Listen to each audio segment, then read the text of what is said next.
Welcome, welcome, welcome. Settle in, get comfortable, maybe pull that blanket a little closer because tonight we're going somewhere most history books never bother to take you. We're going to talk about women, not the ones who changed history by becoming queens or by marrying the right king or by standing beside some powerful man. No. Tonight we talk about the ones who looked at all of that, the wedding, the husband, the life society handed them like a prepackaged meal, and quietly, boldly, sometimes desperately said, "No thank you." This is the story of the women who chose a completely different life.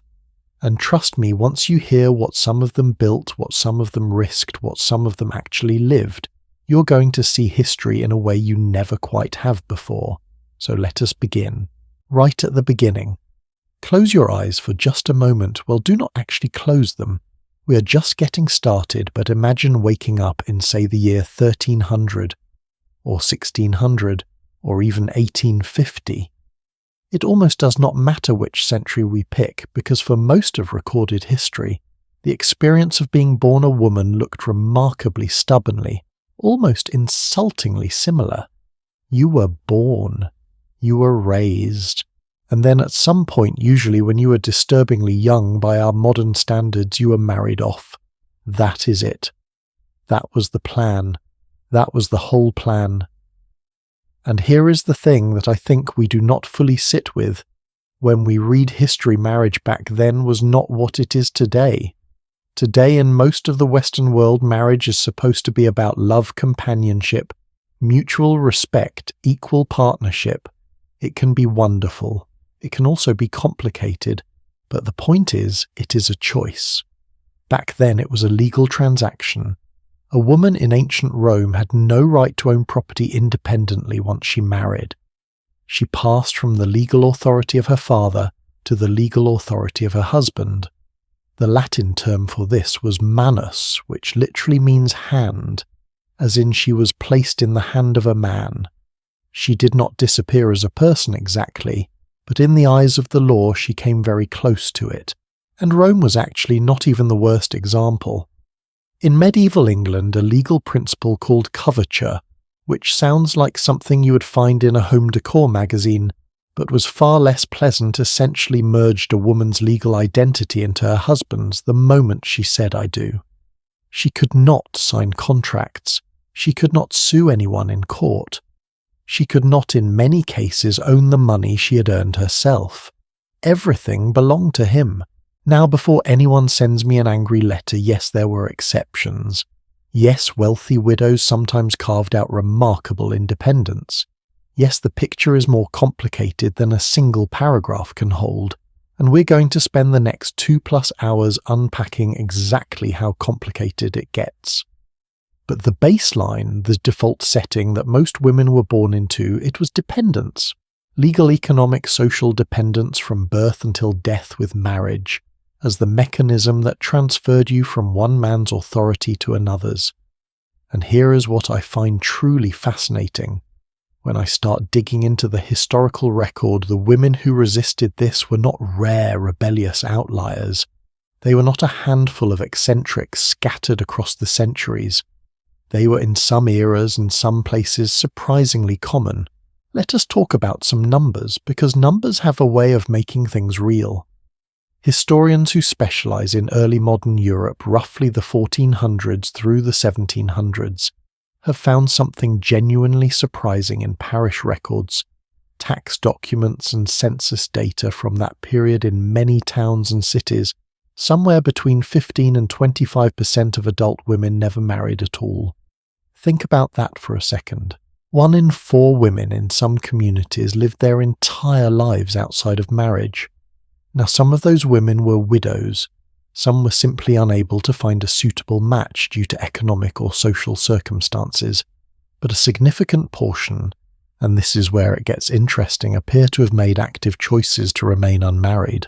To live with other women or alone or in religious communities or in occupational guilds that gave them a degree of economic independence that marriage might have actually taken away.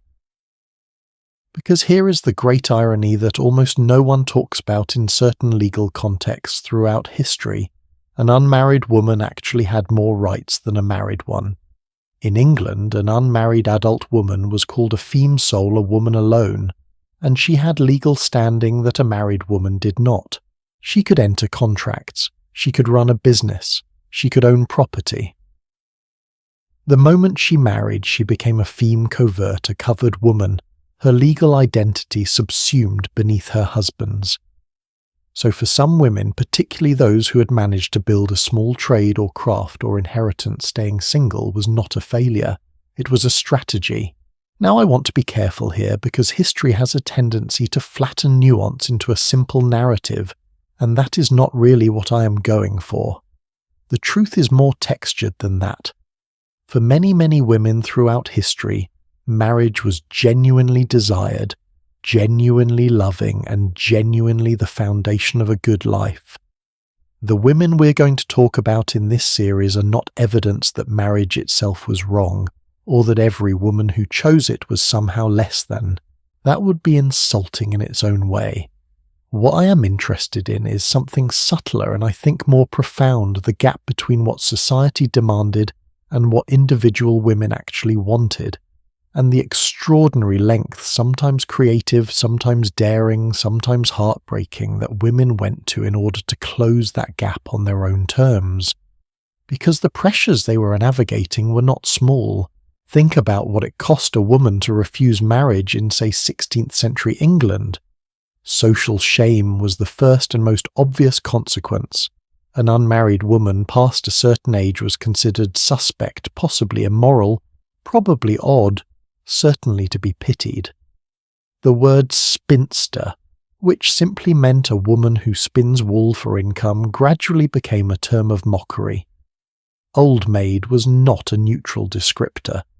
These words had teeth. But beyond the social judgment came the economic reality. Without a husband, most women had very limited means of supporting themselves. The trades available to them were narrow and poorly paid. Domestic service, textile work, taking in laundry. None of these were routes to comfort or security, and old age without a husband and children to support you in an era before any kind of pension or social safety net was genuinely terrifying. So when we talk about the women who chose lives outside of marriage, we're not talking about women for whom this was easy. We're talking about women who looked at a very hard road and decided, for reasons we are about to explore, that it was still preferable to the alternative. That takes a specific kind of courage, and maybe a specific kind of stubbornness too, which, honestly, I find kind of endearing. There is one more thing I want to set up before we dive into specific stories, because I think it reframes everything that follows. For most of history, the reason women were pushed so hard toward marriage was not purely tradition, or sentiment, or even religion, though all of those played their roles. It was economics. A woman without a husband was an economic problem. If she was from a poor family, she was a burden on her relatives. If she was from a wealthy family, she was a drain on the family estate, someone to be fed and housed and managed, without producing an heir or an alliance.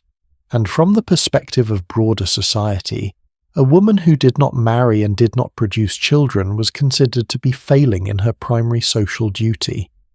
The philosopher Aristotle, who was brilliant about many things and catastrophically wrong about others, wrote that women were essentially incomplete men, biologically deficient versions of the male form. You can imagine how that worldview shaped centuries of law and culture across Greece and Rome, and the entire Western tradition that followed. Even in more enlightened eras, the assumption was consistent: a woman's value was derivative. It came from her relationship to men, as daughter, wife, mother. That was the framework. What makes the women we're about to meet so remarkable? And I use that word carefully because I genuinely believe it is that they found ways to build a sense of self-worth, purpose, and in many cases actual power that was not derivative at all. It came from within, from their own labour, their own communities, their own choices, and some of them in doing so changed the world in ways we are still living with today. So here is where we are headed.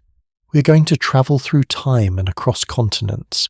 We're going to meet women who built entirely new kinds of communities that ran themselves, supported themselves, and needed no men at the top. We're going to look at economies that depended on the labour of unmarried women far more than anyone was willing to admit. We're going to discover that in ancient Rome, some of the most powerful women in the entire empire were powerful precisely because they had never married. We're going to hear about women who made blood oaths to remain single, women who disguised themselves as men to stay free, and women who turned the loneliness of a life society rejected into something almost unimaginably beautiful and lasting. But before we get to any of those stories, I want you to carry something with you through all of them. A question. Not whether these women were happy, because that is too simple, and history rarely offers us clean emotional answers. The question I want you to sit with is this. What does it tell us about a society when the women who wanted something other than what was offered had to fight so hard to get it? And what does it tell us about human beings, specifically about women that so many of them fought anyway? Hold on to that, because what comes next is going to take your breath away. Right now, we're going to travel to medieval Northern Europe to a movement that most people have never heard of. A group of women who built their own towns, ran their own economies, answered to neither husband nor monastery, and were so successful that the church declared them dangerous. They were called the beguines, and their story starts in a way you will not see coming. Alright, so I promised you a story you would not see coming, and I meant it. Picture this. It is somewhere around the year 1200. Northern Europe, Belgium, the Netherlands, parts of Germany. The world is cold, muddy, deeply religious, and deeply unequal. Women are expected to do exactly two things with their lives: marry a man, or enter a convent and become a nun. Those are the options, the entire menu. Pick one. But something strange is beginning to happen in the cities. Small, quiet, almost imperceptible at first. Women unmarried, women widowed, women who could not afford a convent's entrance fee, women who simply did not want either path are starting to cluster together. They are renting houses near each other. They are working together. They are pooling their resources, sharing their meals, praying on their own terms. Nobody really has a name for what they're doing yet. Within a century they will have built entire neighbourhoods. Some of those neighbourhoods will house hundreds of women. A few of them will house thousands. And the church, which like to have a label for everything, will eventually call them something, and then spend the next 200 years trying to decide whether that label was a compliment or a threat. The women were called the beguines, and they are without question one of the most fascinating and most overlooked movements in all of medieval history. Let me give you some context that makes this even more remarkable. In the medieval church, there were really only two sanctioned roles for a devout woman. You could be a wife and mother, which was respectable but not particularly holy, or you could take formal religious vows as a nun, which required joining an established convent following a fixed rule of life, written by men submitting to the authority of a male church hierarchy, and often paying a significant sum of money called a dowry just to be admitted. For poor women, that last requirement alone was prohibitive. Convents were not exactly running open enrollment programs for the economically disadvantaged.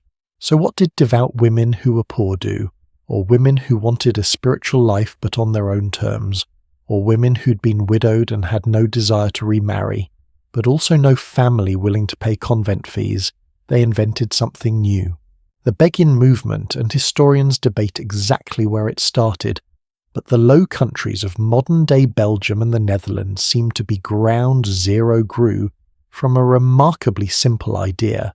Women could live together in community, support themselves through their own labour practice, their faith as they understood it, and answer to no one but God. No husband, no abbot, no male overseer sitting at the head of the table. Just women running their own lives in their own space, I find it almost poetic that one of the most radical ideas in medieval history was at its core just women deciding they did not need to wait for permission. Now here is where it gets genuinely fascinating, and where I think history has done the beguines a serious disservice by ignoring them. These were not passive cloistered women quietly stitching embroidery in the corner. The beguines built functioning urban economies. They worked. They worked hard, and they worked in trades that were considered skilled. Textile production, weaving, spinning, dyeing cloth was one of their primary industries, and in the medieval economy textiles were not a minor cottage craft. They were one of the most valuable commodities in all of Europe. The city of Bruges in modern-day Belgium was essentially the financial capital of Northern Europe in the 13th and 14th centuries, and its wealth was built significantly on cloth. The beguines were embedded in that economy.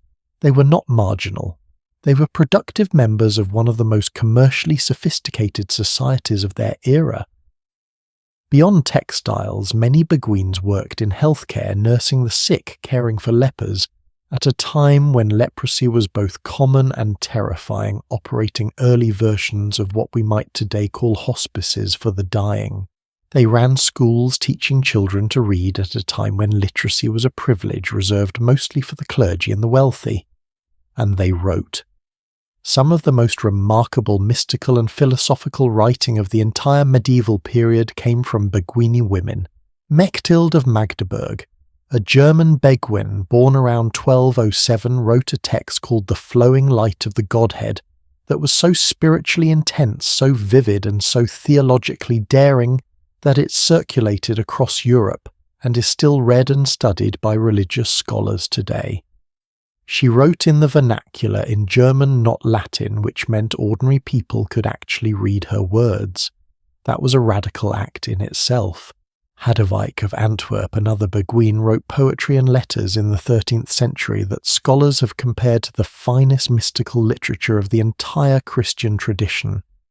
Her work was for centuries attributed to men because apparently it was difficult to accept that a woman who had never attended a university could produce writing of that quality. She had, of course, done exactly that.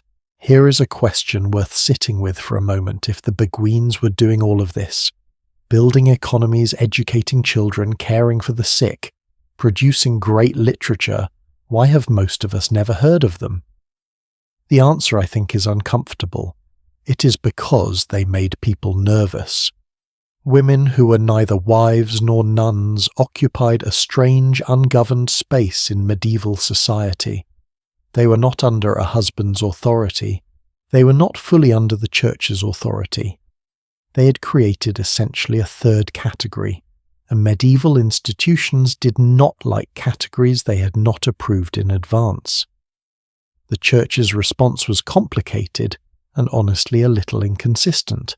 For a while, some beguine communities received official support and protection, including from powerful figures like Jacques de Vitry, a French cardinal who visited the communities in what is now Belgium around 1213, and wrote about them with what sounds almost like awe. He described women so consumed by their devotion that they seemed to transcend ordinary human experience, women who chose poverty and labour and prayer, not because they were forced to, but because they genuinely wanted nothing else.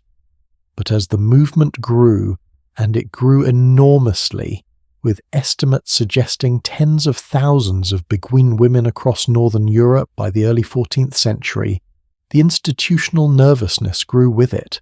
In 1310, a beguine named Marguerite Porete was burned at the stake in Paris.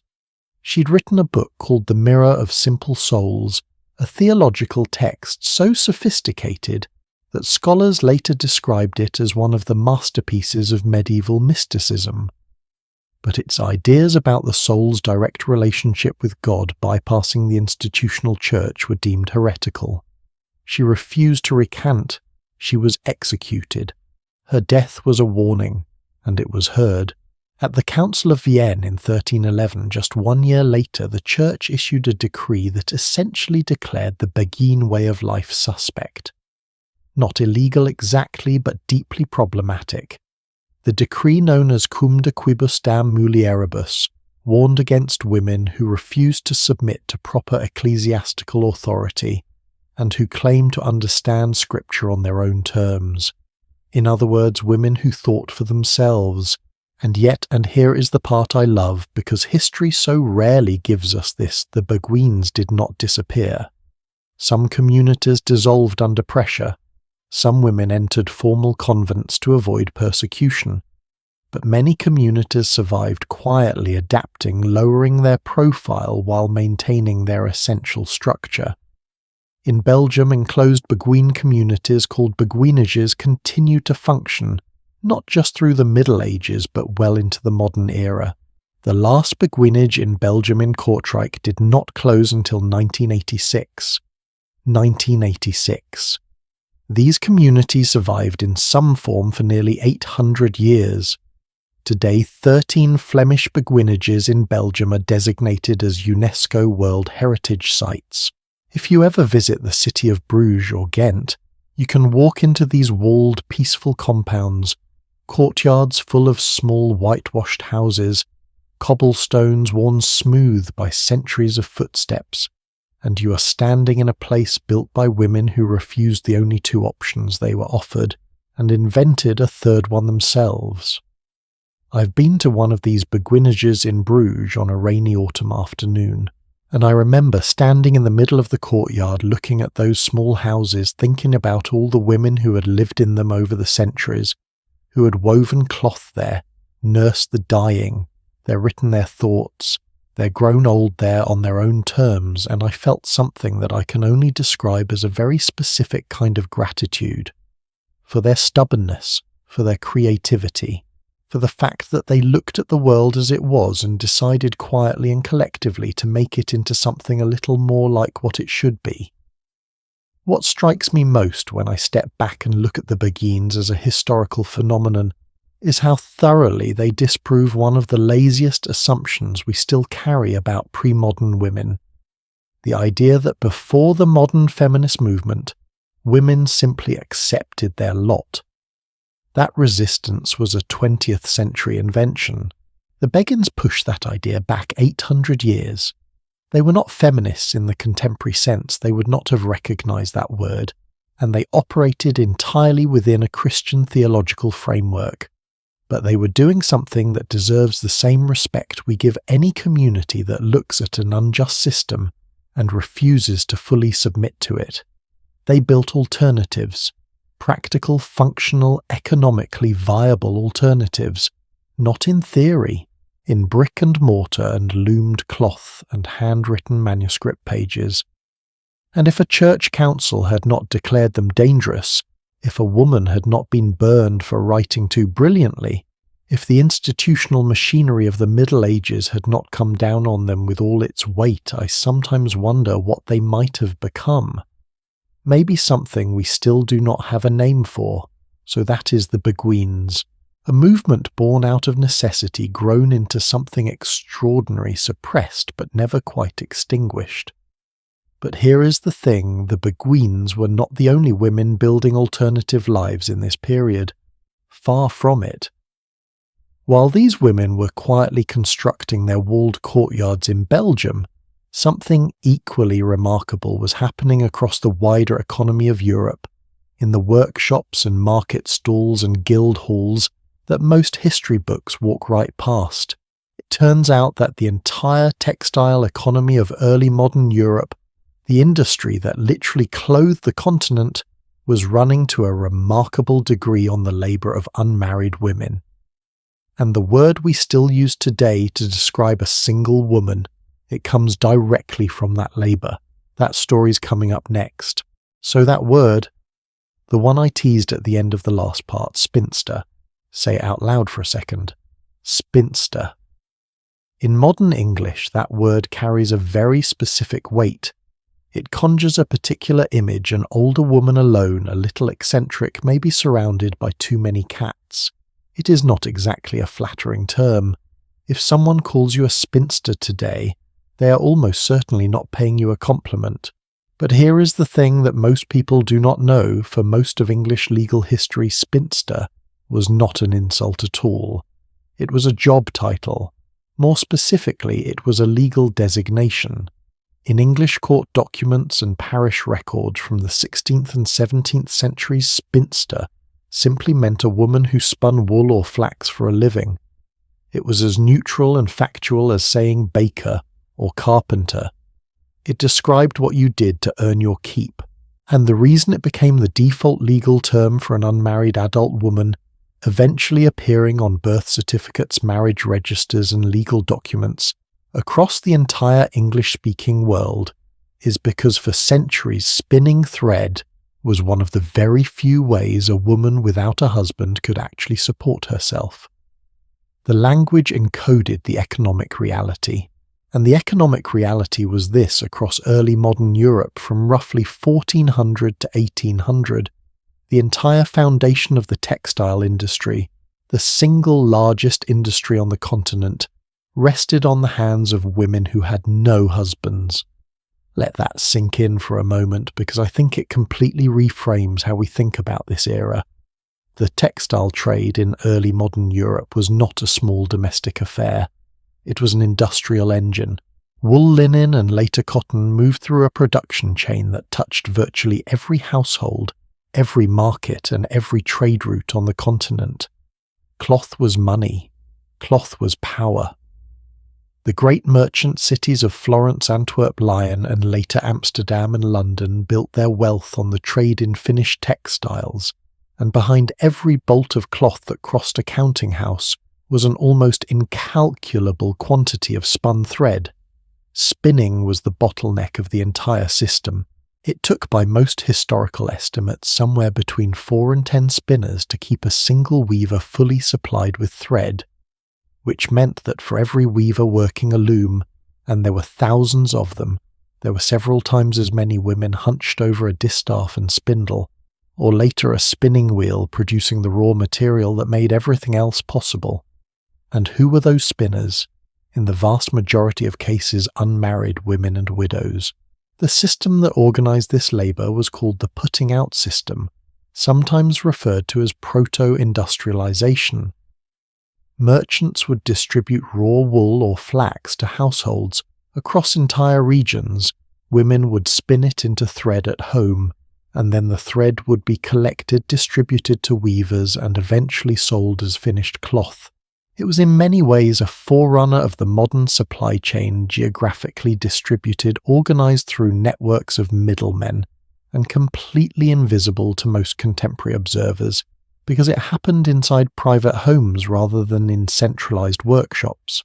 The historian Alice Clark, in her remarkable 1919 study of women's working lives in 17th century England, was one of the first scholars to document just how fundamental this female labour was to the entire pre-industrial economy. She found, going through guild records and merchant accounts, that the contribution of spinning women was systematically undervalued, not because it was actually marginal, but because it was domestic. It happened in kitchens and back rooms rather than public workshops. It was invisible in the way that all essential labour performed by women has always tended to be invisible. But here is where the story gets more interesting than just spinning thread, because not all women in early modern Europe were confined to cottage industry. Some of them were running businesses. In London, a little-known legal provision called feme sole trader status, which existed as early as the medieval period and continued into the 18th century, allowed a married woman to conduct trade as if she were legally single, meaning she could sign contracts, sue debtors, and own the proceeds of her business independently of her husband. This was specifically designed for women whose husbands were absent, incompetent, or simply not involved in the trade. What is remarkable when you actually dig into the historical records is how many women used it. The records of the London Court of Aldermen from the 17th and 18th centuries show hundreds of women registered as independent traders, running everything from textile shops to bakeries to import businesses dealing in goods from the East Indies. These were not women operating on the fringes of the economy. Some of them were substantial merchants. A woman named Mary Davies, trading in London in the mid-17th century, left an estate worth several £1,000s when she died, a genuinely significant sum at the time. She had built that estate herself through trade without her husband's assistance.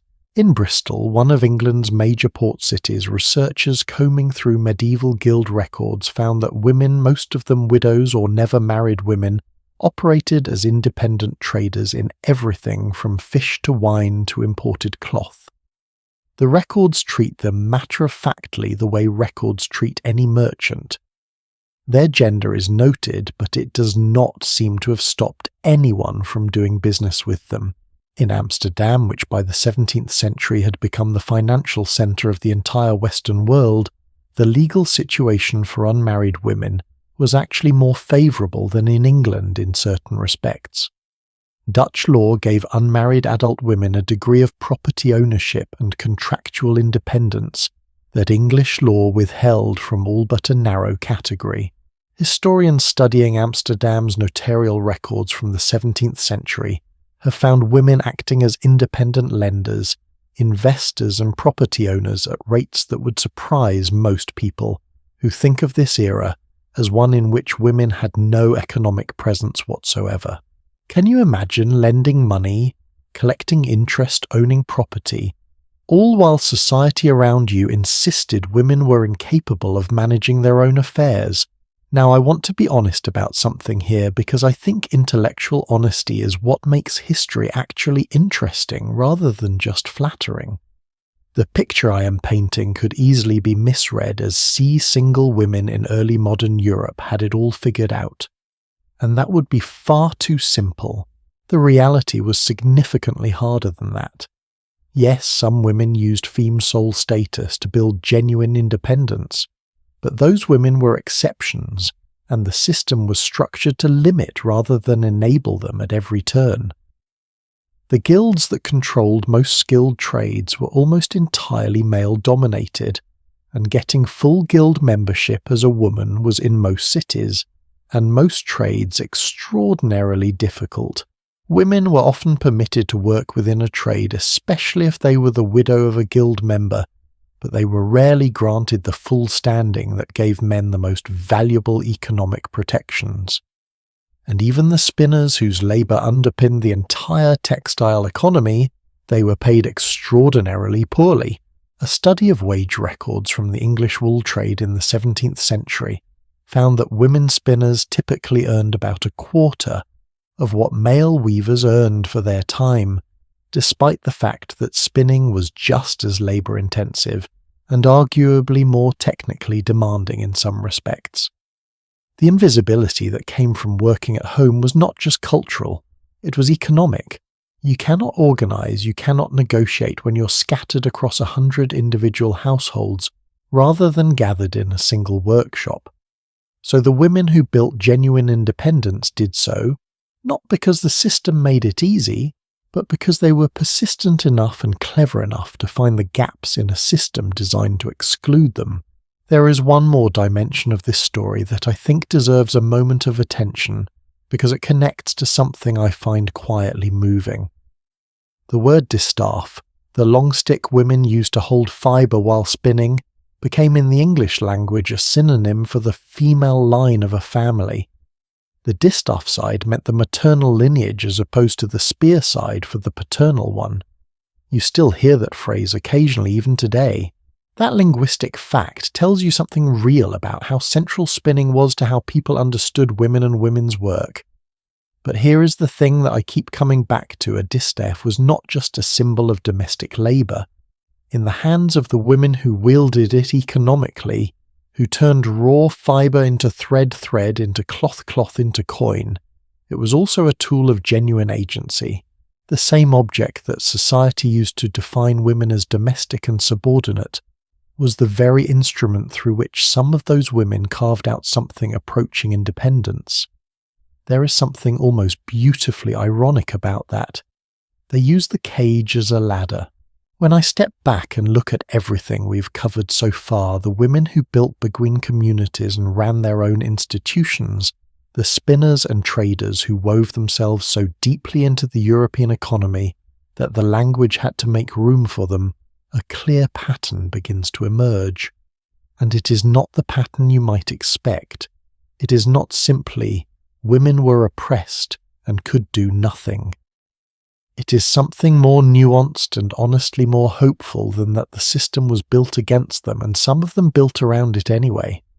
Now take that pattern and carry it with you, because we are about to step entirely outside of Europe. We're going to Japan, and we're going to enter a world that looks on the surface nothing like medieval Belgium or 17th century London. A world of silk and ceremony and centuries-old tradition. But underneath all of that, underneath the painted faces and the lacquered floors and the very precise social codes, we're going to find something surprisingly familiar. Women who found in an unlikely place a kind of freedom that married women in their society could barely imagine. Their world had a name, and that name is one of the most misunderstood words in the English language. The word is geisha. And I would be willing to bet that when you heard it just now, a very specific image appeared in your mind. A woman in white makeup and an elaborate kimono moving silently through a lamplit corridor, mysterious and ornamental and somehow tragic. That image is not entirely wrong, but it is missing something important. Something that once you understand it makes the whole story land completely differently. Here is what most people in the Western world do not know about geisha. At the height of their culture in late 19th century Japan, they were arguably the most formally educated women in the entire country. Not the most educated women of a certain class. Not the most educated women in a certain region. The most educated women, period. Think about that for a second. And then ask yourself, how does a group of women who operated entirely outside of conventional marriage end up being the most artistically accomplished, intellectually engaged, and in many respects personally free women in a society that kept its wives and daughters locked behind closed doors? That is exactly what we're going to find out. To understand the world of the geisha, you first have to understand what life looked like for women who were not geisha. The so-called respectable women of Edo period Japan, which covers roughly 1603 to 1868. For a woman of the samurai class, and the samurai class set the cultural standard that everyone else aspired to marriage, was an almost total transfer of self. A samurai wife's primary obligations were to her husband's household, managing servants, raising children, maintaining the domestic order. She did not appear in public without accompaniment. She did not engage in the kind of intellectual or artistic life that happened in public social spaces. She certainly did not perform music or conduct witty conversation with strangers at a banquet. Her world was by design the interior, the home, the private sphere, and while that world could be a place of dignity and even genuine authority, a senior wife in a wealthy household had real domestic power. It was also narrow, defined entirely by her relationship to men, first her father, then her husband, then her sons. The geisha lived in a completely different world, and I mean that almost literally. They lived in designated districts called hanamachi, which translates as flower towns. Kyoto had several of them. The most famous, Gion, still exists today. These were self-contained urban communities with their own social hierarchies, their own economic structures, their own rules. Within those communities, women ran almost everything. The geisha arts, and they were arts rigorously trained and formally recognized as such, included the shamisen, a three-stringed instrument that requires years of study to play well, along with traditional dance, classical singing, the tea ceremony, calligraphy, the ability to compose poetry, and perhaps most valuably of all, the skill of conversation, not small talk, real conversation, the kind that political men, wealthy merchants, and influential intellectuals actually wanted to have with someone who was intellectually present, quick, and genuinely knowledgeable. Training began young, often around the age of 15 or 16, with a period as a maiko, an apprentice geisha, that typically lasted 5 or 6 years before a woman became a full geisha. The apprenticeship was comprehensive and serious. You were not learning to be decorative. You were learning a complete performing art with all the discipline that implies. The institution that managed all of this was called the kenban, a kind of professional guild that registered geisha, kept records of their engagements, arbitrated disputes, and maintained the standards of the profession. Individual geisha were attached to okiya residential houses, run by women, typically by a senior retired geisha called an okasan, meaning mother. The okasan was not a passive figurehead.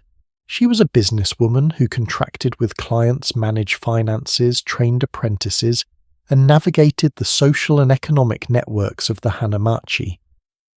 Let me repeat that the geisha world was run administratively and economically by women. Women owned the houses. Women managed the contracts. Women trained the next generation. The clients were almost always men, yes, but the institutional infrastructure of the entire system was female. Now here is where I want to address something directly, because this topic tends to attract a lot of confusion, and honestly a fair amount of deliberate misrepresentation. Geisha were not oiran. An oiran was a high-ranking courtesan, a completely separate profession in Edo period Japan with its own districts, its own hierarchy and its own social codes. The two professions existed in parallel and were at times in active competition with each other. Geisha were specifically prohibited in most periods and most districts from engaging in what oiran provided. The distinction was taken seriously by everyone involved. What geisha sold was art and company. Skilled performance and intelligent conversation at social gatherings called ozushiki. Nothing more, and the profession's reputation depended precisely on maintaining that distinction. I think the conflation of the two in Western popular culture tells us more about Western assumptions than it does about Japanese reality. There is a particular way the Western imagination has always dealt with women who exist outside conventional domestic structures, a tendency to read any unconventional female life as necessarily scandalous. The geisha deserved better than that reading, and history deserves better too. So what did the geisha life actually offer that marriage did not? Quite a lot, it turns out. A geisha could own property. A married woman of the samurai class under the legal conventions of the Edo period essentially could not. Property passed through male lines, and a wife's legal standing in property matters was in practice extremely limited. A geisha could end her professional relationships by mutual agreement. She had contractual agency. A wife once married had no equivalent exit. A geisha was known by name. Her reputation, her skill, her individual artistic identity, these were publicly recognized and professionally valued. A samurai wife was in most legal and public records essentially invisible. Mineko Iwaseki, arguably the most celebrated geisha of the 20th century, born in Kyoto in 1949, wrote in her memoir about choosing to pursue the geisha path precisely because it offered her a degree of artistic and professional freedom that she understood even as a child that conventional marriage would not. She eventually retired and did marry, but only after she had achieved everything she set out to achieve in her career. On her own terms, in her own time. That sentence, on her own terms, in her own time, is one I keep returning to as we move through all these different stories across different centuries and cultures. It is the thread that connects all of them. Not rebellion for rebellion's sake, not rejection of love or family or tradition, just the insistence on having some say in how your own life unfolds. At the height of the geisha world during the Meiji period in the 1880s and 1890s, there were somewhere between 75,000 and 80,000 registered geisha across Japan. That is not a niche subculture. That is a substantial professional class. Today the number has fallen dramatically. Estimates from the 2000s suggests somewhere around 1,000 working, geisha remain concentrated primarily in Kyoto. The profession has not disappeared, but it has contracted sharply as Japanese society changed, and the social functions that geisha once served have been taken over by other forms of entertainment and hospitality. What I find poignant about that decline is what it says about the relationship between alternative female lives and the social conditions that make them possible. The geisha world existed in part because mainstream Japanese society was so restrictive for women that a parallel world inevitably emerged to fill the gap.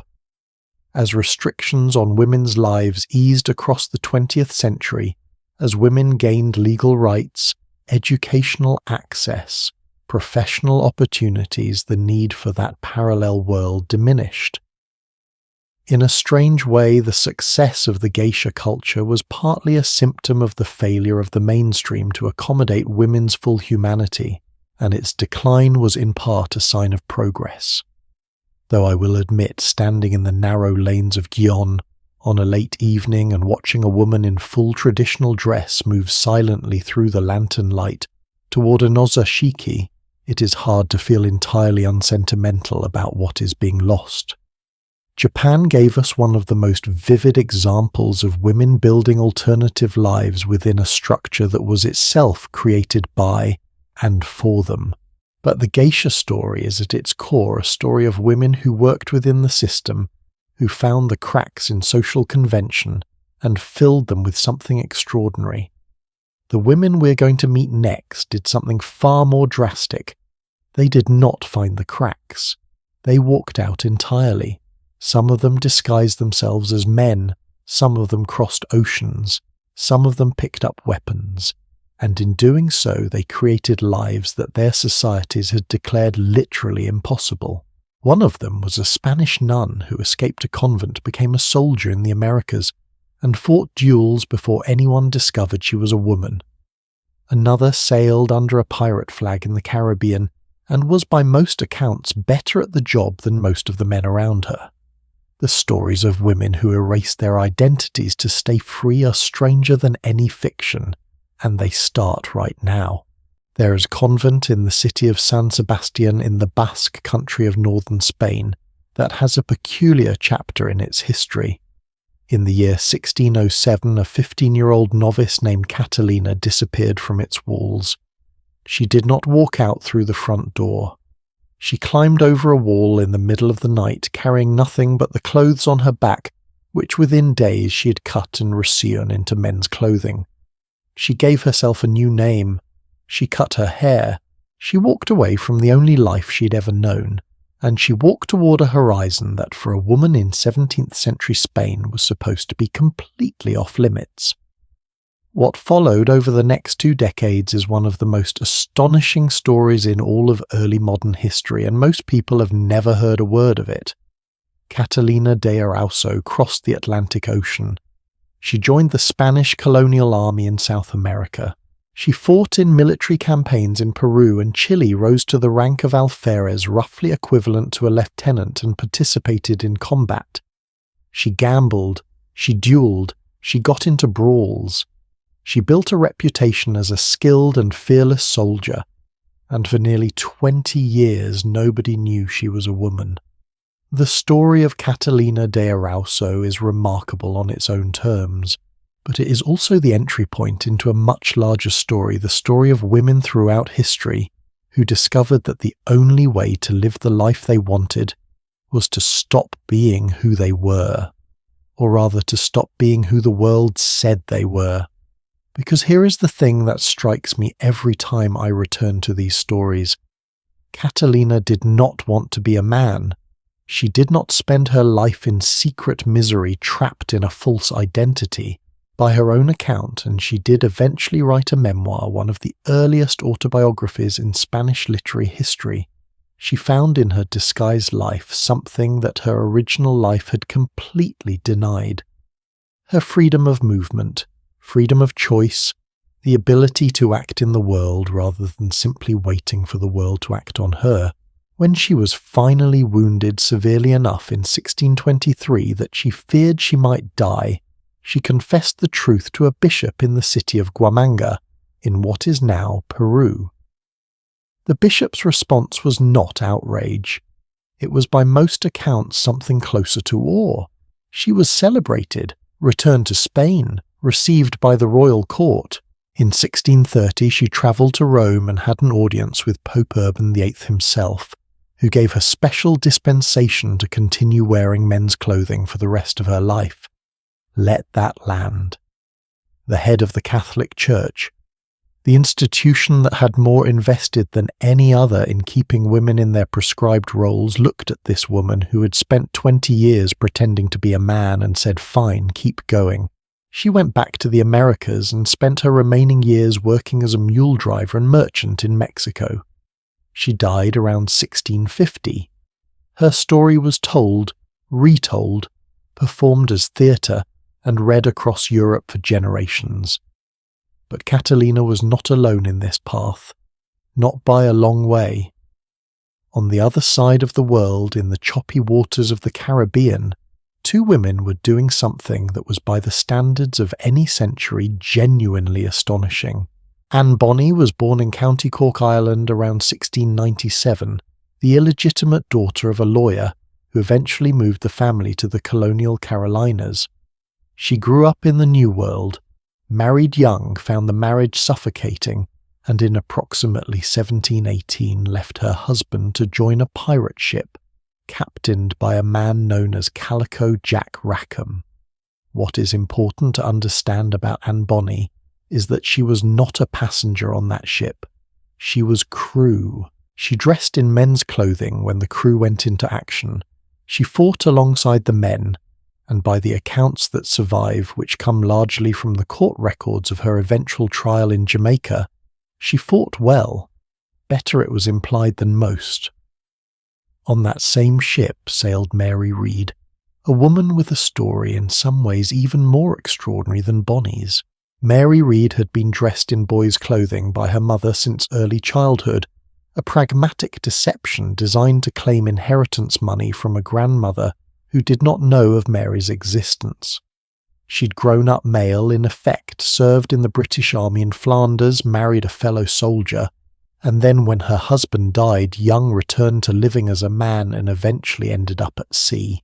The two women served together on Calico Jack's vessel, the William, until October of 1720, when their ship was intercepted near Jamaica by a sloop acting under authority of the colonial governor. What happened next was recorded in the court proceedings of their trial, and it is one of those moments of historical detail that is almost too vivid to believe. When the authorities boarded the William, most of the crew was below deck, heavily intoxicated, in no condition to resist. The two people fighting back on deck were Anne Bonny and Mary Read. According to testimony at the trial, it was Mary Read who shouted down into the hold, furious at the men who had abandoned them, using language that the court recorder described with polite understatement as very unladylike. Calico Jack was captured, tried and hanged, and Anne Bonny, according to a story that has been passed down for 3 centuries, though its exact source is debated, was permitted to see him before his execution. Her reported words to him were not tender. They were roughly, "If you had fought like a man, you would not be dying like a dog."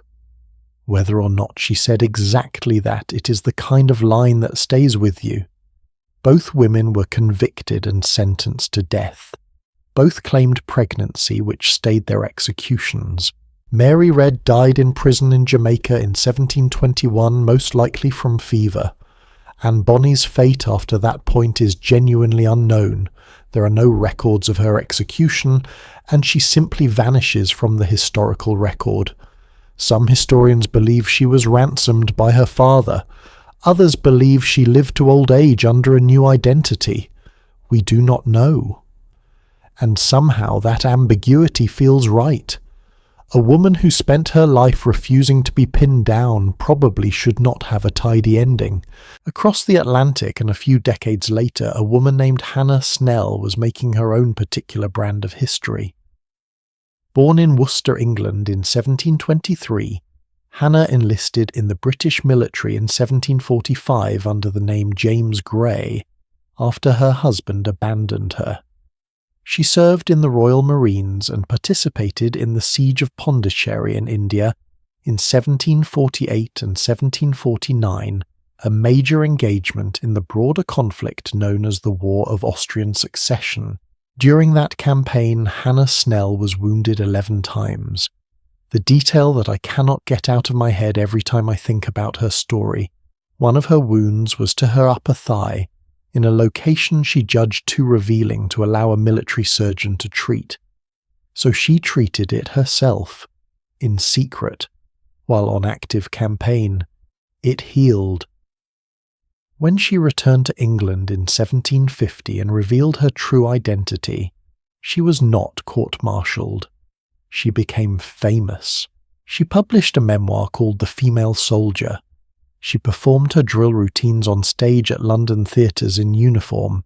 She eventually received a pension from the Chelsea Royal Hospital, making her one of the first women in British history to receive a formal military pension. What I keep returning to thinking about all three of these women, Catalina, Anne, Hannah, is the particular quality of courage their choices required, because it was not just physical courage, though God knows that was present in abundance. It was the courage of a sustained performance. Every single day, for years or decades, they woke up and had to be someone they were not in the sense of betraying themselves, but in the sense of inhabiting a persona that the world would accept while keeping the real self carefully hidden. The cognitive and emotional labour of that sustained over years is something I think we completely underestimate when we read these stories as adventure tales. They were not adventure tales exactly. They were survival strategies. And the question they leave me with, the uncomfortable, important question, is this. What does it say about a world when the women with the most drive, the most ability, the most hunger for a full life had to disappear themselves to access it? What was lost in all the stories we will never read because those women did not have the nerve or the luck or the particular set of circumstances that let Catalina and Anne and Hannah slip through?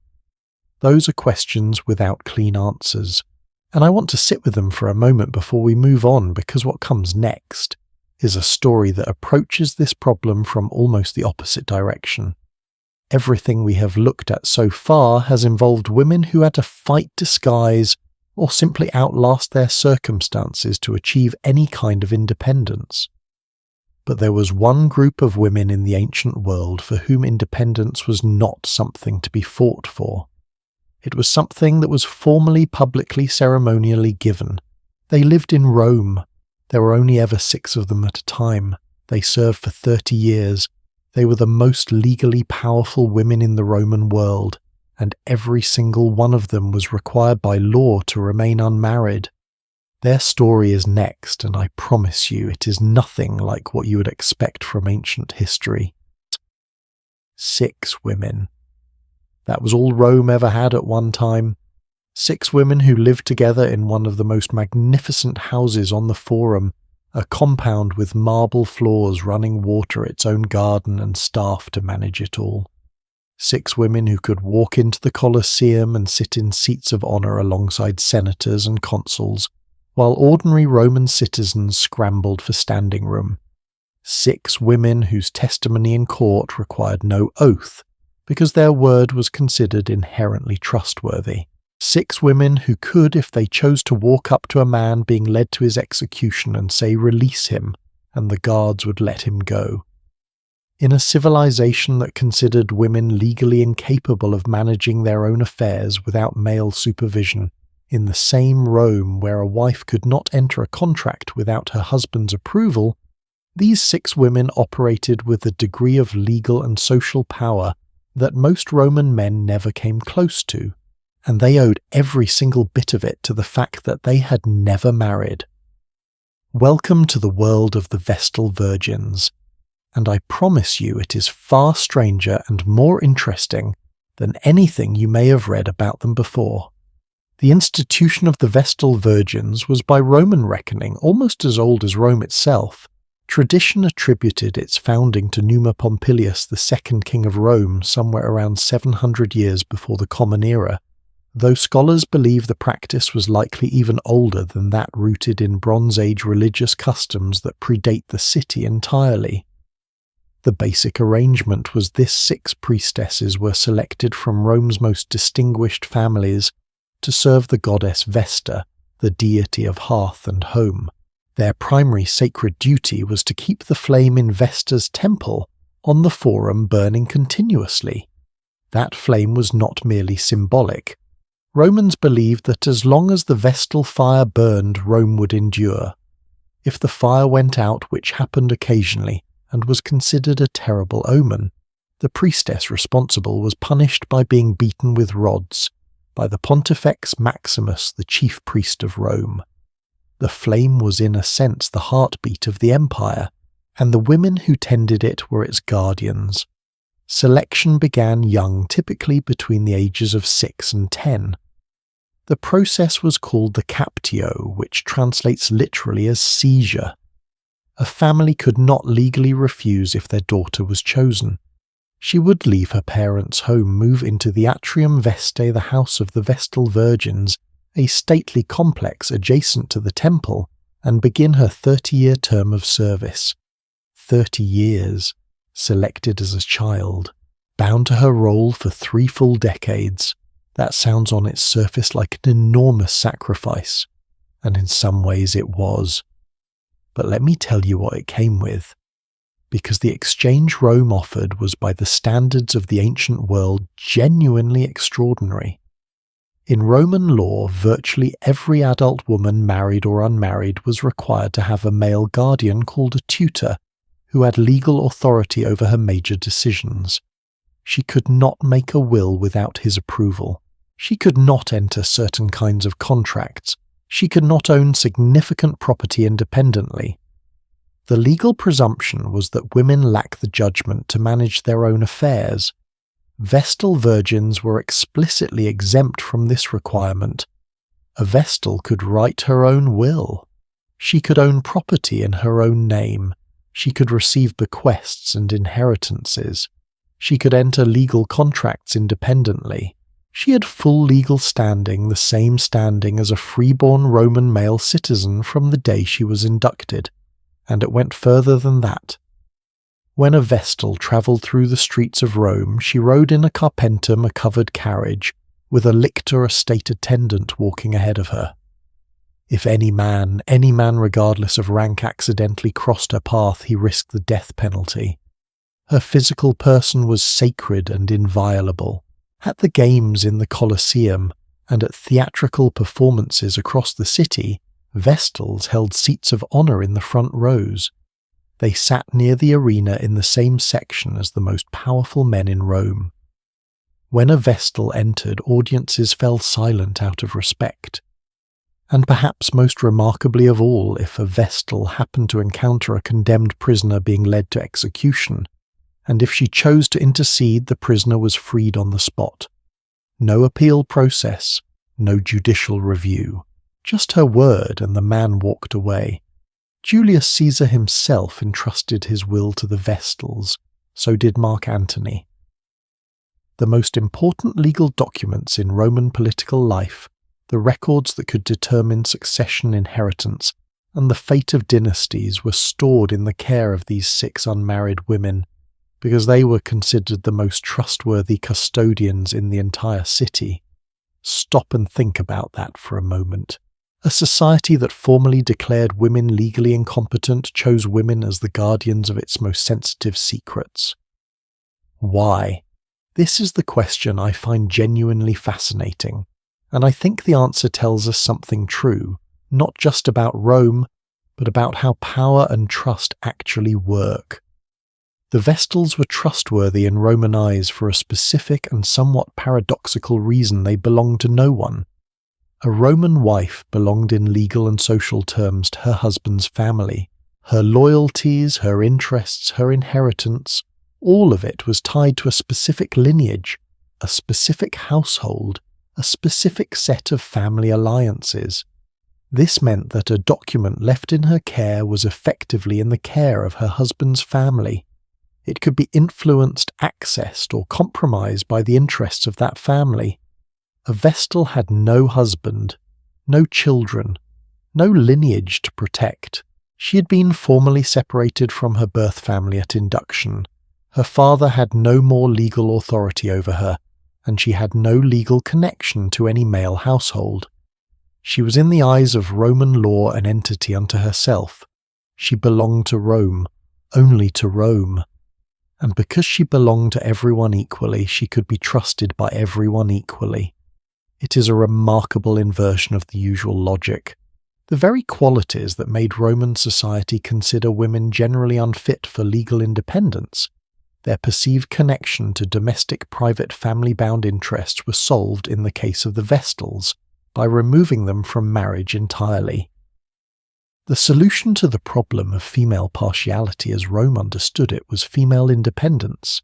I have thought about this a great deal, and I keep arriving at the same uncomfortable conclusion Rome understood at some deep institutional level, that a married woman's loyalty was divided, and that undivided loyalty required freedom from marriage. They built an entire institution around that insight, and then they completely failed to apply it anywhere else. The life of a vestal was not without its shadows, of course. The same institution that granted extraordinary privilege also demanded extraordinary accountability. If the sacred fire went out even by accident, even in a storm, even through no fault of the priestess on duty, it was treated as her personal failure. The beating she received was not symbolic. It was real. Worse still was the consequence for a vestal found to have broken her vow of chastity. The punishment was one of the most disturbing in all of Roman legal history. She was buried alive, not executed, not exiled. Buried alive, placed in a small underground chamber at a site called the Campus Sceleratus, the field of wickedness, with a small amount of food and water and a lamp, and left there while the entrance was sealed above her. The logic such as it was held that Rome could not shed the blood of a vestal directly, as that would bring its own religious pollution. So the city arranged a slow death, and called it not execution, but abandonment. The most documented case of this punishment occurred during the reign of the Emperor Domitian, around the year 91 of the Common Era. A vestal named Cornelia, the chief vestal, the most senior priestess, was accused of having broken her vows. By most historical accounts, the charge was politically motivated. Domitian was looking for someone to blame for a series of military setbacks that Romans interpreted as divine punishment. Cornelia maintained her innocence to the end. Pliny the Younger, who witnessed the era, recorded her final words as she was led into the underground chamber, composed dignified and insistent upon her honour. She was buried alive. The men accused alongside her were beaten to death. History does not tell us whether the emperor's fortunes improved afterward. One detail that has stayed with me since I first read about the Vestals years ago is this. After their 30 years of service were complete, Vestals were technically free to marry. The state released them from their obligations. They were given a pension, publicly honoured, and sent back into ordinary Roman life. Almost none of them took the offer. Ancient writers noted this with a mixture of puzzlement and respect. Why would a woman who had spent 30 years as one of the most powerful people in Rome choose to give all of that up for the status of a private wife? The question answers itself, really. Once you have lived with full legal independence, with your own property and your own will and your own voice in the world, the prospect of trading all of that for coverture, for the legal absorption into another person's identity must have seemed like a peculiar kind of defeat. The Vestals knew something that most Roman women were never allowed to discover, that independence once genuinely experienced is very difficult to give back. From the ancient world to the Victorian age, that is a significant leap in time, and I want to make it carefully because the story that comes next is easy to misread and important to get right. We've spent this part of our journey looking at women whose power was granted by an institution by Rome itself, formally and ceremonially. The Vestals were powerful because Rome needed them to be and designed a system to make it so. What happens when there is no institution doing the granting?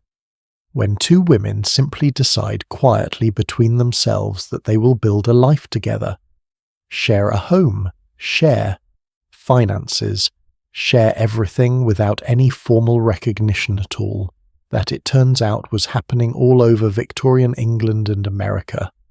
Quietly in parlours and townhouses, in faculty apartments, and artist studios, in correspondence that has survived in libraries and archives. They called it a Boston marriage. And the story of what it was, what it meant, and why it matters is one of the most quietly remarkable chapters in the history of women choosing their own lives. That story starts right now. There is a particular kind of afternoon light that falls through the tall windows of old Boston townhouses, the kind that turns everything amber and quiet and a little timeless. If you had been standing on Charles Street in the 1880s or 1890s, you might have looked up at the house at number 148 and noticed that something interesting was always happening inside. Literary figures came and went constantly. Henry James was a regular visitor. Harriet Beecher, Stowe, Mark Twain, Willa Cather, they all passed through. The salon hosted there was one of the most intellectually alive spaces in 19th century America, and at the centre of it, running it with precision and warmth, were two women who shared everything: the house, the finances, the work, the life. Their names were Annie Adams Fields and Sarah Orne Jewett. They lived together for 28 years. They travelled to Europe together. They wrote letters to each other every single day they were apart. When Sarah Jewett died in 1909, Annie Fields described it as losing the person who had been the centre of her entire existence. No one in their social world considered this arrangement scandalous. No one raised an eyebrow. It turned out a term for it already. They called it a Boston marriage. The phrase itself came into wide circulation after 1886 when Henry James, who as I mentioned was a frequent guest in that very Charles Street house, published a novel called The Bostonians. In it, two of his central characters, both women, lived together independently in what he described as a Boston marriage, a domestic partnership between women who supported themselves, needed no husbands, and chose to build their lives around each other instead. James did not invent the arrangement. He named something that already existed all around him, and by the time he named it, it had been quietly proliferating across New England, and then across the wider educated classes of both America and Britain for at least 2 decades. The question worth asking is why? Then why did this particular phenomenon become visible and relatively accepted in the second half of the 19th century, when it had been so rare or at least so unacknowledged in earlier periods? The answer, I think, comes down to one institution that changed everything: the Women's College. Before the Civil War, higher education for women in America was essentially non-existent in any formal sense. A handful of female seminaries offered something approaching rigorous academic training, but college degrees for women, the same credential that opened professional and civic life to men, were simply not available. Then in the space of about 25 years, everything shifted. Vassar opened in 1861. Wellesley and Smith both opened in 1875. Radcliffe was established in 1879. Bryn Mawr in 1885. Suddenly, for the first time in American history, women could pursue the same intellectual formation that men had been receiving for centuries. And what happened next was, in retrospect, completely predictable. Women who received that formation did not in significant numbers want to give it up in exchange for domestic life. A college-educated woman of the 1880s had spent 4 years in an environment that valued her intellect, developed her professional ambitions and surrounded her with other women who thought seriously about the world. Then she graduated and was expected to return to a domestic sphere that, under the legal structure of coverture still in partial effect, would require her to subordinate all of that to a husband's authority. Many women found that trade completely unacceptable. Some of them chose to stay near their colleges or to work in the professions their education had opened, teaching social reform writing. And many of those women found that the most natural domestic arrangement was not with a husband, but with another woman whose life and values and ambitions mirrored their own. The story of Jane Addams is one I find particularly moving in this context, because she is someone most Americans have at least heard of, and yet the central personal relationship of her life is almost never mentioned in the way it deserves to be. Jane Addams founded Hull House in Chicago in 1889. If you do not know Hull House, it was a settlement house, a community centre, embedded in a poor immigrant neighbourhood, offering everything from English classes to childcare to labour organising support. It became one of the most influential social reform institutions in American history, and Addams became in 1931 the first American woman to receive the Nobel Peace Prize. She lived with women for her entire adult life, first with her college friend Ellen Gates Starr, with whom she co-founded Hull House. Then, beginning around 1890, the central relationship of her life became her partnership with Mary Rosé Smith, a relationship that lasted more than 40 years until Mary's death in 1934. Addams and Smith travelled together, supported each other's work, and wrote letters to each other with a tenderness that leaves no real ambiguity about the depth of what they shared. In one letter, Addams wrote to Smith using terms of endearment that were entirely consistent with what her contemporaries would have called devoted love. When Mary Rosé Smith died, Jane Addams, by then in her 70s, celebrated, honoured, internationally recognised, said privately that she felt she had lost the person who had made everything worthwhile. She died herself the following year. 200 miles away from where Addams was building Hull House, something equally remarkable was happening at Wellesley College in Massachusetts. Catherine Lee Bates was a professor of English literature there, and in 1893 she made a trip to Colorado that inspired her to write a poem about the view from the summit of Pikes Peak. That poem was eventually set to music and became one of the most beloved patriotic songs in American history. You know it. You have probably sung it, or at least heard it sung, America the Beautiful. What almost no one mentions when they discuss that song is that the woman who wrote it spent 25 years living with another woman, her Wellesley colleague Catherine Coman, in what their friends and contemporaries understood to be the defining relationship of both their lives. When Catherine Coman died in 1915 after a long illness, Catherine Lee Bates was devastated in the way you're devastated by the loss of a life partner. She eventually published a collection of poems called Yellow Clover, a title drawn from the clover that had grown in the garden they shared as a memorial to the woman she had loved. The poems are by any standard beautiful. They are also unmistakably grief for a person who was irreplaceable. The woman who wrote America the Beautiful spent the most important years of her life in a Boston marriage. I find something quietly profound about that. A song about the soul of a nation written by someone whose own soul was most fully alive in a life her nation had no formal category for. Now, I want to be careful here, in the way that I think good history requires. When we look at Boston marriages or at any of these intense domestic long-term partnerships between 19th century women, there is a temptation to read them through the lens of contemporary identity categories, to label them definitively, to claim them fully for one narrative or another. I'm going to resist that temptation, not because the question is unimportant, but because the historical evidence genuinely does not allow certainty in all cases, The women themselves mostly did not leave us explicit statements about how they understood their own relationships. Their letters and diaries speak of devotion, of love, of partnership, but the vocabulary of identity that we use today was not available to them, and projecting it backward can distort as much as it illuminates.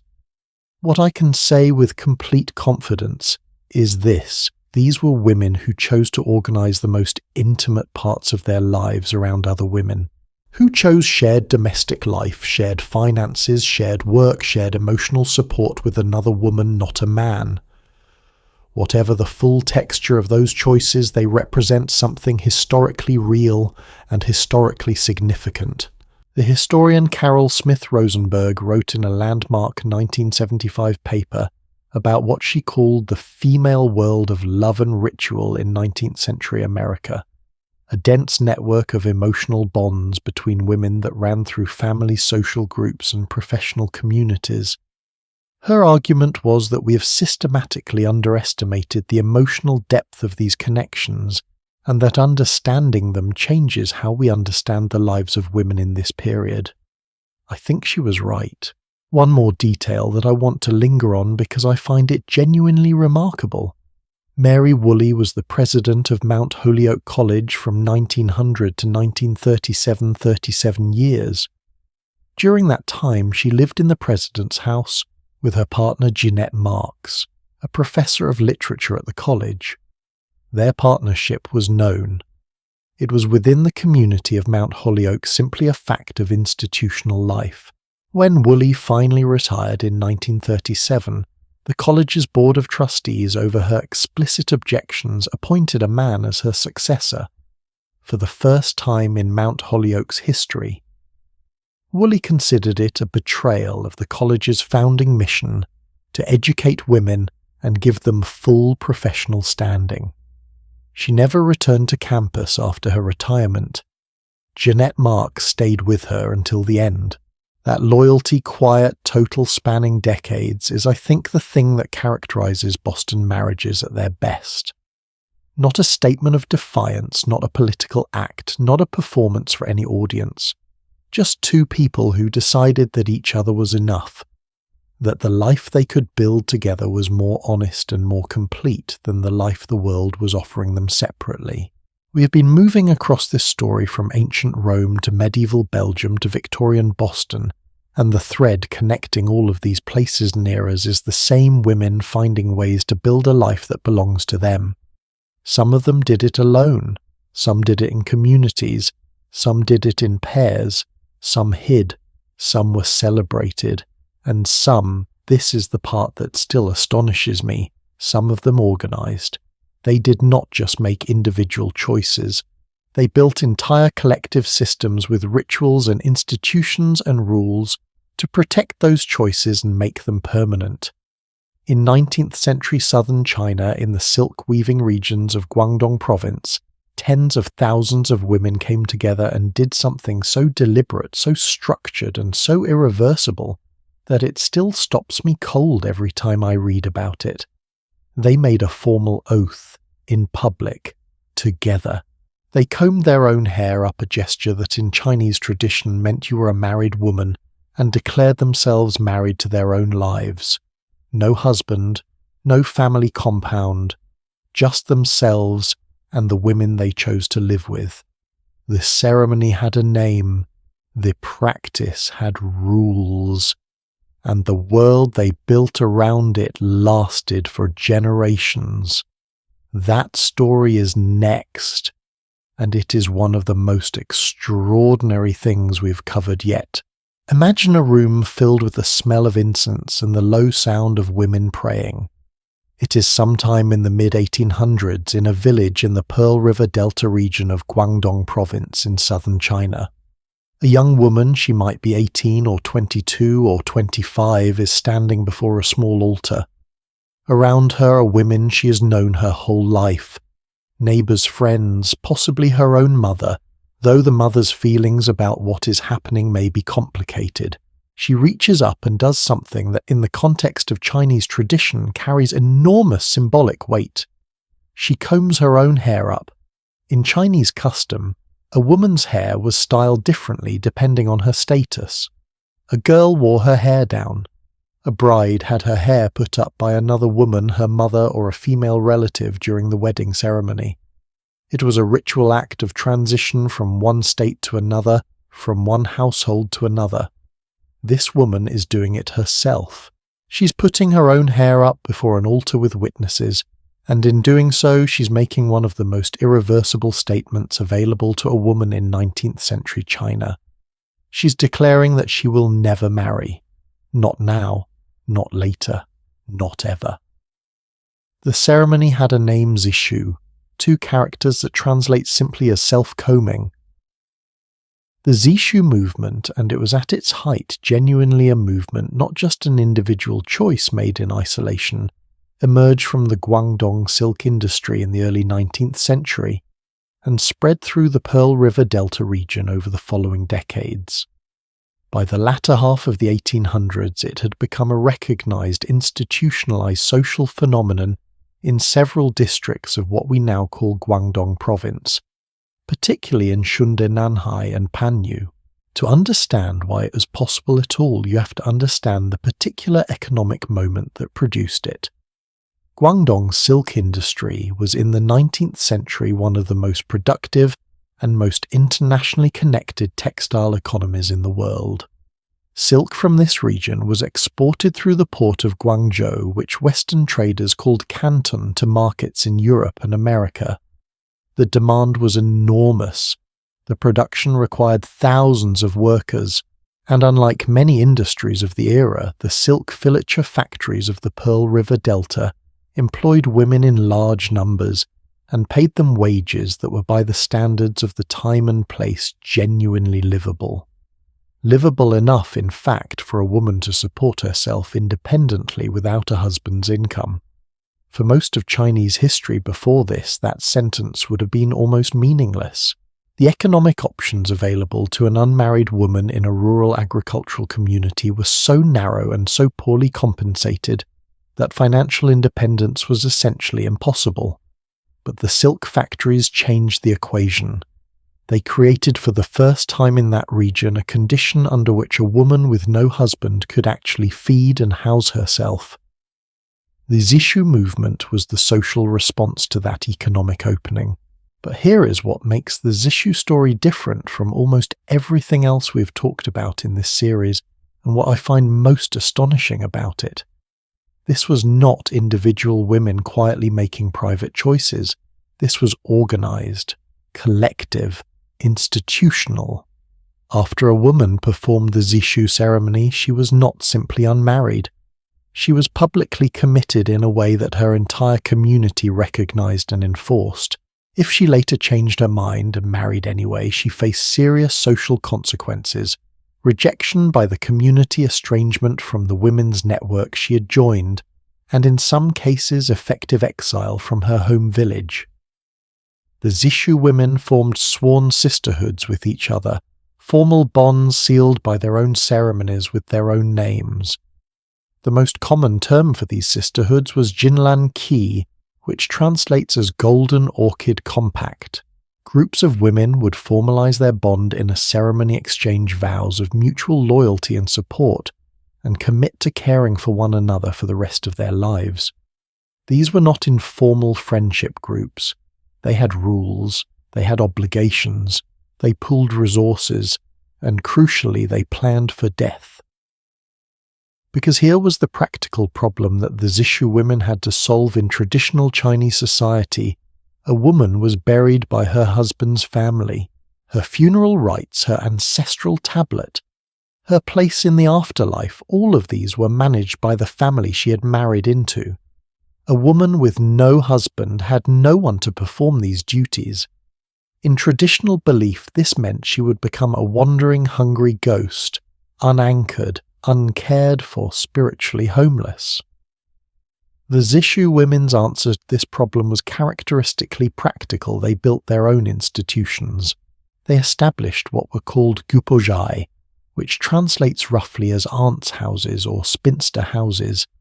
These were residential communities for zishu women, places where they could live together as they aged, where they could be cared for when they were sick, and where, when they died, their sisters would conduct the proper ceremonies, maintain their tablets, and ensure that their spiritual well-being was attended to.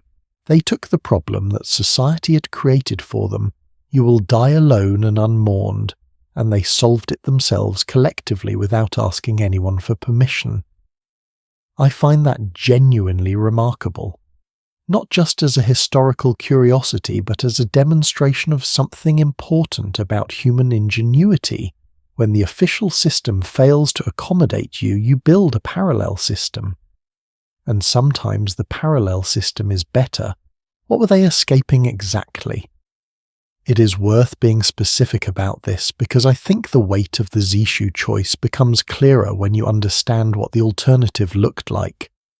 Marriage in rural Guangdong in the 19th century meant for most women leaving your family's home and moving into your husband's household, which meant in practice coming under the authority of your mother-in-law. The relationship between a new bride and her mother-in-law was one of the most fraught dynamics in traditional Chinese family life. A bride was in her new household essentially a subordinate. She was there to work, to bear children's sons, preferably, and to serve. The risks were real and physical. Maternal mortality was high. Women who bore multiple children in rapid succession faced genuine danger, and a woman who failed to produce a male heir faced the threat of being replaced. Her husband could, under the legal and social conventions of the time, take additional wives or concubines. Now consider the alternative. The zishu women were choosing your own wages, your own room in a gyupojai with women you had chosen as your family, and at the end of your life a proper funeral conducted by the sisters who had known you for decades. When you lay it out that way, the choice becomes a lot more comprehensible. The numbers involved in this movement are striking enough to deserve their own moment of attention. Researchers who have gone through village records and district histories from Shunda County alone, just one of the three main centers of the zishu movement, have found evidence of 3,000 to 4,000 registered zishu women by the late 19th century.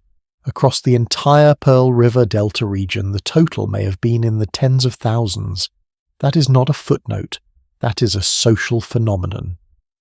The anthropologist Marjorie Topley, who conducted fieldwork in Hong Kong and Guangdong in the mid-20th century and published research on marriage resistance in 1975, documented the remnants of these communities, while many of the older women who had lived the zishu life were still alive. What she found was a culture that had been within living memory genuinely thriving with its own internal logic, its own emotional bonds, its own sense of identity and purpose. When the silk industry began to collapse in the 1930s, squeezed by synthetic fibers, Japanese competition, and the global economic depression, many zishu women could no longer support themselves in Guangdong. They migrated. Large numbers went to Singapore, Malaysia, and Hong Kong, where they worked as domestic servants, the famous black and white amas, so called for their characteristic white blouses and black trousers. These women brought their traditions with them. They lived together in ama houses. They maintained their sworn sisterhoods in the new cities. They continued caring for each other and burying each other according to their customs. Some of the last known members of these communities died in Malaysia in the 1990s and early 2000s, women who had held to a vow made in their youth for 60, 70, sometimes 80 years. There is something about that image, elderly women in Singapore or Kuala Lumpur still wearing their hair up, still bound to the sisters they had chosen in their youth, still honouring a promise made before an altar in a Guangdong village generations ago that I find quietly devastating in the best possible way. They did not waver. They built something real and they held to it even when the world that had made it possible, the silk industry, the village networks, the cultural context had dissolved around them. What the zishu women demonstrate more vividly than perhaps any other group in this entire series is that resistance to a social norm does not require individual heroism. It does not require disguise or exile or extraordinary circumstances. It requires above all community. Other people who have made the same commitment and are willing to hold you to it and stand with you in it. That is the thing that made the zishu movement durable, not the vow itself, but the sisterhood around the vow. And yet, for all the power of collective action, for all the extraordinary things that communities of women built and sustained, there is another story that runs parallel to everything we have covered so far. A quieter story, and in some ways, a lonelier one. It is the story of individual women. Women of exceptional talent. Women whose names most of us actually know, who faced a choice that no man of their era ever had to confront. They could marry, or they could do the work that history would remember them for. Not both. One or the other. The world they lived in did not have room for both. Florence Nightingale was proposed to by a man she genuinely cared for. She turned him down. She explained why in her private journals in words so clear and so painful that they are difficult to read even now. Jane Austen never married either, and the circumstances behind that choice were more complicated and more heartbreaking than the cheerful mythology around her name tends to suggest. And Marie Curie, who won not one but 2 Nobel Prizes, kept a secret for decades that tells you everything about what it cost a woman to be a scientist in that era. Their stories are next, and I think they are the most personally affecting part of everything we have covered today. In the autumn of 1849, Florence Nightingale sat down and wrote one of the most honest things she would ever commit to paper. She had just done something that by the standards of her social world was almost incomprehensible. She had turned down Richard Monckton Milnes, a poet, a member of Parliament, a man of genuine warmth and considerable status, who had been courting her patiently for several years. By every external measure, he was exactly the kind of man a woman of her background was supposed to want to marry. She turned him down anyway, and in her private journal she tried to explain why. The explanation was not that she did not care for him. She did, and she said so. The explanation was something harder and more honest than that. She believed with complete clarity that if she married him she would lose the ability to do the work she felt called to do. Not because he would forbid it, not because he was unkind, but because marriage itself, the structure of it, the demands of it, the social role it would lock her into, would consume the time and the energy and the selfhood that her work required. She was 29 years old when she made that decision. She spent the next 61 years proving herself right. There is a kind of historical story that we tell reasonably well, the story of women who were denied opportunity, who were excluded and suppressed and silenced. That story is true and it matters. But there is a second story that sits alongside it, quieter, and in some ways more unsettling, the story of women who had to actively refuse something in order to pursue their work, who were not simply blocked from the outside, but who faced a genuine internal reckoning, a moment of choosing, knowing exactly what each path cost and choosing anyway. Florence Nightingale was one of them. Jane Austen was another, and the price each of them paid and the clarity with which they seemed to have understood the trade they were making is something I find both admirable and genuinely sorrowful in equal measure. Let me take them in turn, because each story is different enough to deserve its own attention. Nightingale's family spent years trying to redirect her ambitions toward the respectable domesticity expected of a well-born Victorian woman. She was not poor, not obscure, not without options in the conventional sense. She was by the standards of her class quite privileged, and that privilege made her situation paradoxically harder to escape, because there was no economic necessity pushing her toward work. The pressure was entirely in the opposite direction. In 1852 she wrote a long essay called Cassandra, named for the Trojan prophetess who was cursed to speak the truth and never be believed. In it she described the interior life of an educated Victorian woman with a ferocity that is still bracing to read today.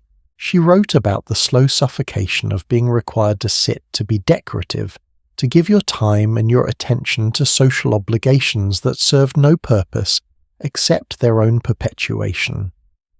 She wrote about women who had genuine intellectual gifts and nowhere to direct them, women whose minds were quietly consuming themselves for lack of use.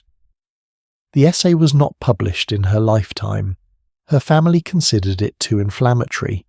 It only saw print in 1928, 18 years after her death. When it finally came out, readers found it shockingly modern, a Victorian woman describing with precision and barely controlled fury exactly the kind of structural confinement that 20th century writers would spend decades trying to name. The work Nightingale eventually did once she finally broke free of her family's resistance in her early 30s is well enough known not to require exhaustive retelling here. The Crimean War, the nursing reforms, the statistical innovations, she basically invented the modern hospital ward and the modern nursing profession almost simultaneously, while also being one of the pioneers of data visualization as a tool of public health advocacy. The polar area diagram she designed to illustrate mortality data from military hospitals is still used as an example in statistics education today. She lived to 90. She never married. Jane Austen's story is told in popular culture as a kind of charming comedy. She never married, she wrote novels about marriage, and isn't that a delightful irony? There are movies and mini-series and a great deal of merchandise. The actual record is less charming and I think considerably more interesting. Austen grew up in a family that was educated and culturally alive but never financially secure. Her father was a country clergyman with more children than income. She had no money of her own, no professional prospects, and no way of establishing any kind of independent life without either marrying well or depending on the generosity of her male relatives, which after her father died in 1805 is exactly what she did, relying on her brother Edward for housing. She did have at least one significant romantic attachment to Tom Lefroy, a young Irish lawyer she met in 1795 and 1796 when both of them were young and apparently quite taken with each other. Nothing came of it. His family disapproved of the match on financial grounds. He went back to Ireland, married a wealthy woman, became Lord Chief Justice of Ireland, and lived to 93. When he was very old, he admitted to his nephew that he had felt something for Jane Austen, but called it with the casual dismissiveness of a man for whom the episode had cost nothing, a boyish love. He outlived her by 57 years. Then there was Harris Bigwither, a wealthy landowner she had known for years who proposed in December of 1802. She said yes, she slept on it. The next morning she withdrew. She never publicly explained why, but the letter she wrote to her niece Fanny several years later, advising against marrying without genuine feeling. Anything is to be preferred or endured rather than marrying without affection, suggests that she understood exactly what she had stepped back from and why. What she stepped back toward was a writing desk in the corner of a shared sitting room in a house that was not hers, where she wrote on small sheets of paper and covered them whenever someone walked in because she did not want her family to know she was working. All 6 of her novels were published either anonymously or under the phrase "by a lady." Her name appeared on none of them in her lifetime. Her total earnings from her writing for 6 books that would eventually be recognised as among the finest novels in the English language came to somewhere around £700 over her entire career. Not a year. Her entire career. She died in 1817 at 41 in the house of her brother Henry in Winchester. She had never owned her own home. The question I keep arriving at when I sit with these 2 stories side by side is the one that I think does not get asked enough. Did any of the men who shaped these women's worlds, the brothers, the fathers, the suitors, the publishers, did any of them ever have to make a comparable choice? Did Charles Darwin have to decide between the theory of evolution and having a family? He had 10 children. Did Charles Dickens? He had 10 as well. Did Tolstoy?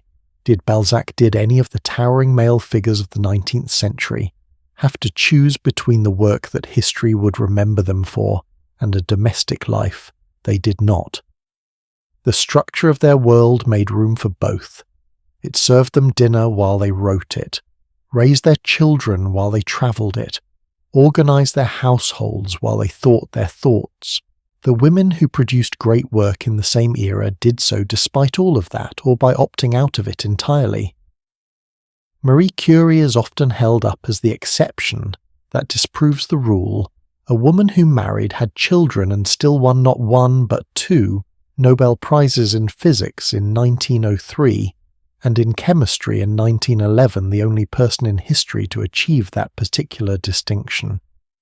But even her story looked at closely carries the weight of that unequal structure. Her marriage to Pierre was genuinely a scientific partnership of unusual equality.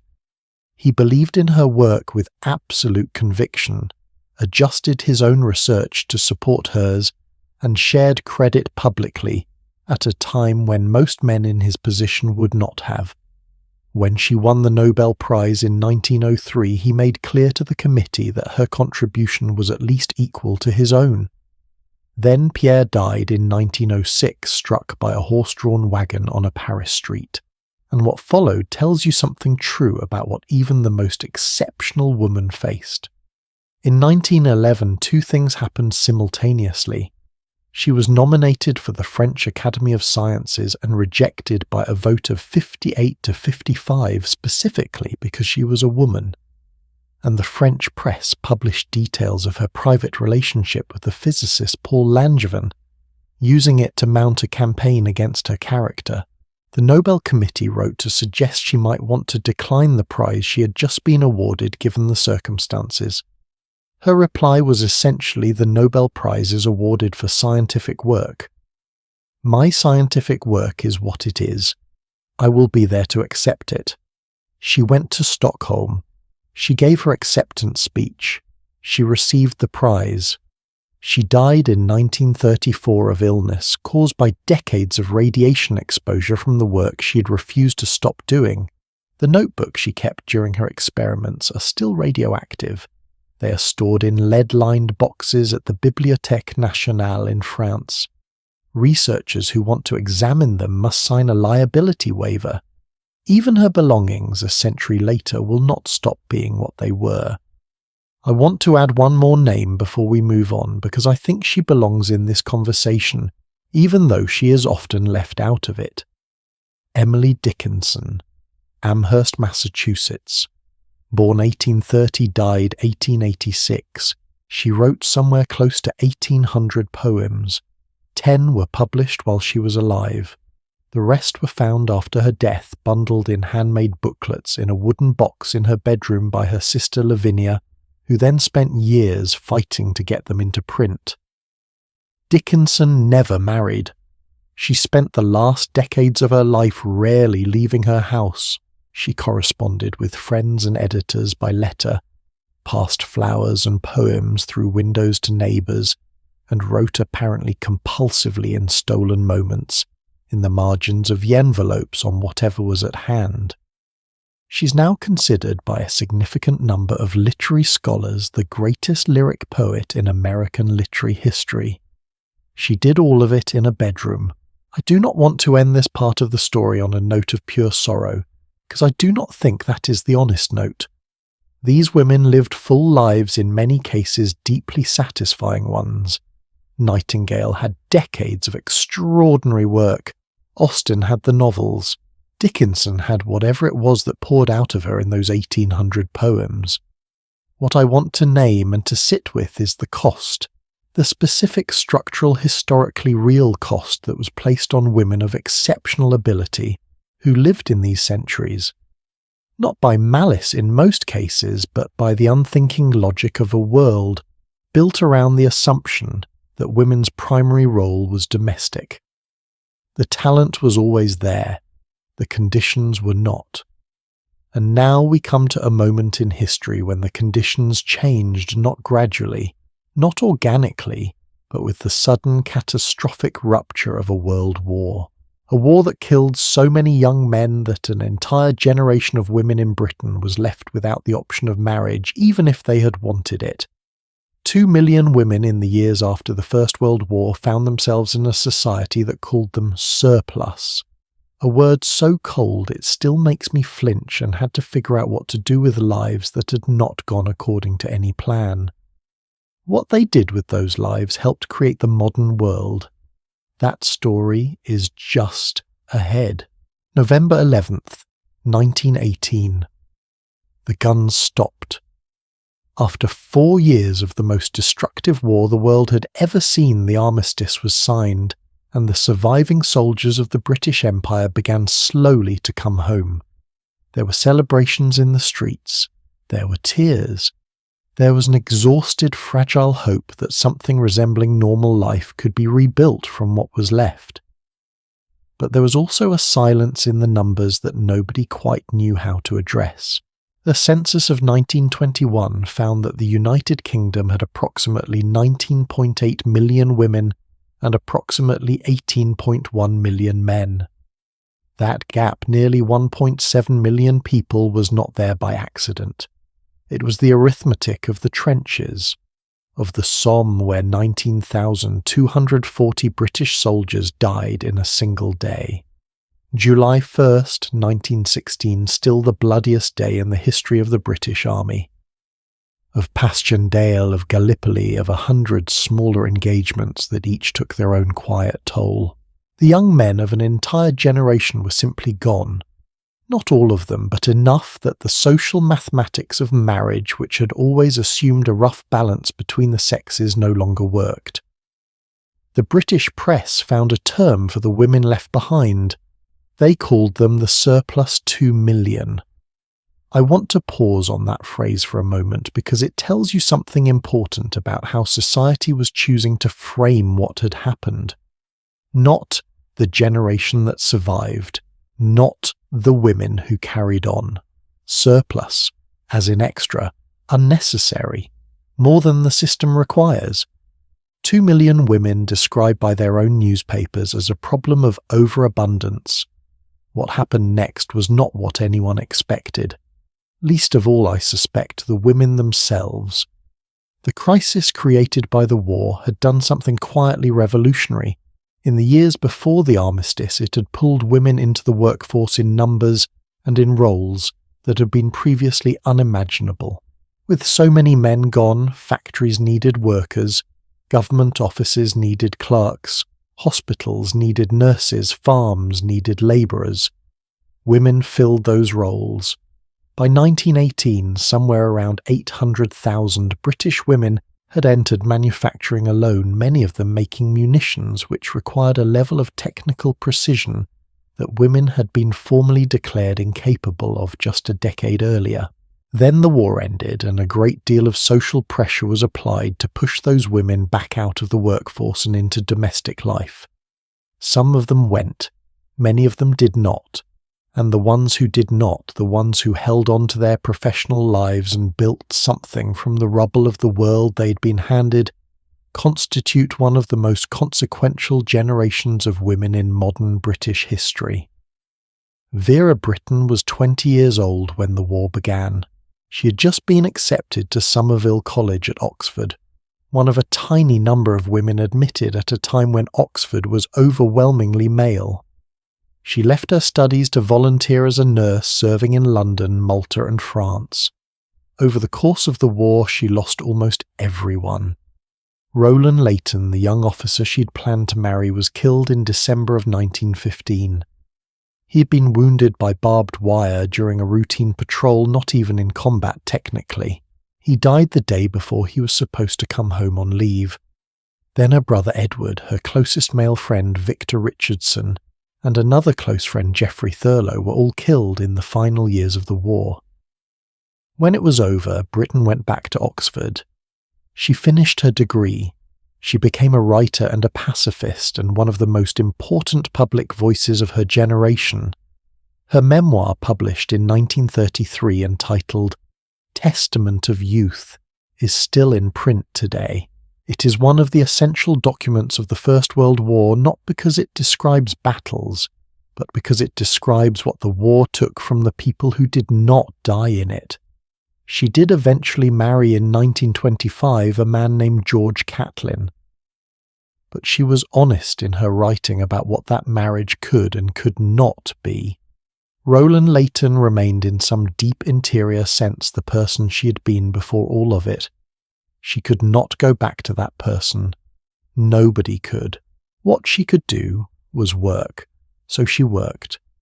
Her closest friend during the post-war years was Winifred Holtby, a woman who deserves to be far better known than she is. Holtby was from Yorkshire.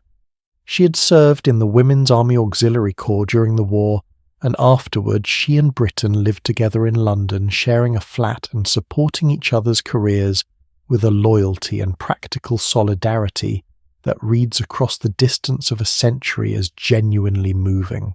They were not in a Boston marriage in the sense we discussed earlier, both had other significant relationships, but their domestic partnership was the stable centre around which their professional lives were organised. Holtby wrote novels, journalism and political essays with equal facility and equal seriousness. She was an early and committed advocate for women in public life for racial equality. She wrote extensively about the situation in South Africa at a time when almost no British writers were paying attention to it, and for labour rights. She died in 1935 at the age of 37 from kidney disease, having worked herself nearly to exhaustion in the years she had left. Her final novel, South Riding, was published posthumously the following year. It is set in Yorkshire. It is about local government and women's education, and the complicated lives of people trying to build something decent in difficult circumstances, and it won the James Tate Black Memorial Prize. She never married. She poured everything she had into her work instead. Looking at what she produced in 37 years, I find it difficult to imagine she made the wrong choice, though the choice was shaped as much by circumstance as by design. Here is the question that I think gets to the heart of this particular chapter of history. What does it mean when a generation of women is forced into circumstances they did not choose, and from those circumstances produces work and change and progress that would not otherwise have happened? Is it inspiration? Is it tragedy? Can it be both at once? I think it can. And I think that holding the complexity is more honest than collapsing it into either pure sorrow or triumphalist narrative. The surplus women of the post-war years were not a movement exactly. They did not organise around their shared status the way the beguines organised or the way the zishu women organised. They were simply a demographic reality distributed across a society, each of them navigating an individual set of losses and possibilities. But the cumulative effect of those individual navigations was enormous. The Sex Disqualification Removal Act of 1919 passed just 1 year after the armistice formally opened the legal and medical professions, the civil service, and the universities to women for the first time. The Equal Franchise Act of 1928 extended the vote to all women over 21, finally achieving what suffragists had been fighting for over decades. These changes did not happen in a vacuum. They happened in a country full of women who had just spent 4 years doing jobs they were supposed to be incapable of, and who were not inclined to accept, after all, that the argument that they should go home and leave the serious world to men. One woman who embodied that refusal more visibly than almost any other was Nancy Astor. She was actually American, born in Virginia in 1879, married into the British aristocracy, and in 1919 became the first woman to take a seat in the House of Commons. She served for 26 years. She was not the first woman elected that was Constance Markievicz, who won her seat in 1918 but refused to take it as a statement of Irish Republican politics. But Astor was the first to actually walk into Parliament and sit down. She described her first day in the House of Commons with characteristic dry humour, noting that the men around her seemed to regard her presence roughly, as they would regard a persistent and rather unusual piece of weather, not quite sure what to do with it, hoping it might pass. It did not pass. She stayed for a quarter-century fighting for nursery schools for women in public service, for temperance, for a range of causes that made her controversial and effective in roughly equal measure. I want to be careful not to overwrite this chapter with false brightness, because the grief underneath it was real and permanent. These were not women who had chosen to be unmarried in the way that Catalina de Erauso or the Zishu women had chosen. Most of them had simply had the future they expected taken from them. Vera Brittain was honest about this in ways that still feel raw. She wrote about the peculiar loneliness of surviving a generation of being the one who came home when so many did not, of carrying the dead with you into every room and every decision. That was not liberation. That was loss. But what I want to hold alongside that grief is the fact of what was built from it. The books that were written, the laws that were changed, the institutions that were opened, the professional lives that were built and sustained in the rubble of what the war left behind. The word surplus implies something left over, something remaining after the real business has been accounted for. That is not what these women were. They were the business. They were what was left when everything that could be destroyed had been destroyed, and they got on with it anyway. We are nearly at the end of our journey through these 12 chapters of history. But before we arrive at the final part, the part that asks what all of this means as what we carry from it, there is one more dimension of this story I want to explore. Because individual women making individual choices, extraordinary as those choices were, is only part of the picture. Throughout history, women have also done something more organized. They have built networks, secret networks sometimes, quiet ones, networks of mutual support and shared knowledge and practical solidarity that have been operating in the background of history all along, mostly invisible, mostly unrecorded. From the reform societies of 19th century America to the modern phenomenon of Japanese women choosing to opt out of marriage culture entirely. This thread of women organizing for each other has never stopped, and the ways they found to support each other, to sustain each other, and in some cases to change entire societies from the margins, is the story we are going to finish with. It is a story that connects everything we have covered today. And it is happening right now in ways that might surprise you. Something happened in New York City in 1834 that I think deserves far more attention than it typically gets in history classes. A group of women, most of them unmarried, most of them without any formal institutional backing, none of them with any kind of political authority, formed an organization and began publishing a newspaper. The organization was called the American Female Moral Reform Society. The newspaper was called the Advocate of Moral Reform, and within 6 years the society had expanded to 555 local chapters across the United States. 555 chapters, built entirely through the informal networks of women who wrote letters to each other, visited each other's communities, trained each other, and passed information and resources along routes that no official organization had established for them. Their stated goal at the outset was to address prostitution and to help women they called fallen, women who had been pushed or pulled into circumstances society judged harshly. But almost immediately the work expanded. They began documenting cases of men who had abandoned wives, who had abused partners, who had made promises and broken them. They began pushing for legal changes that would give women more recourse in those situations. They ran shelters. They trained women in practical skills. They built from scratch and without permission one of the most substantial grassroots social reform networks in the country's history.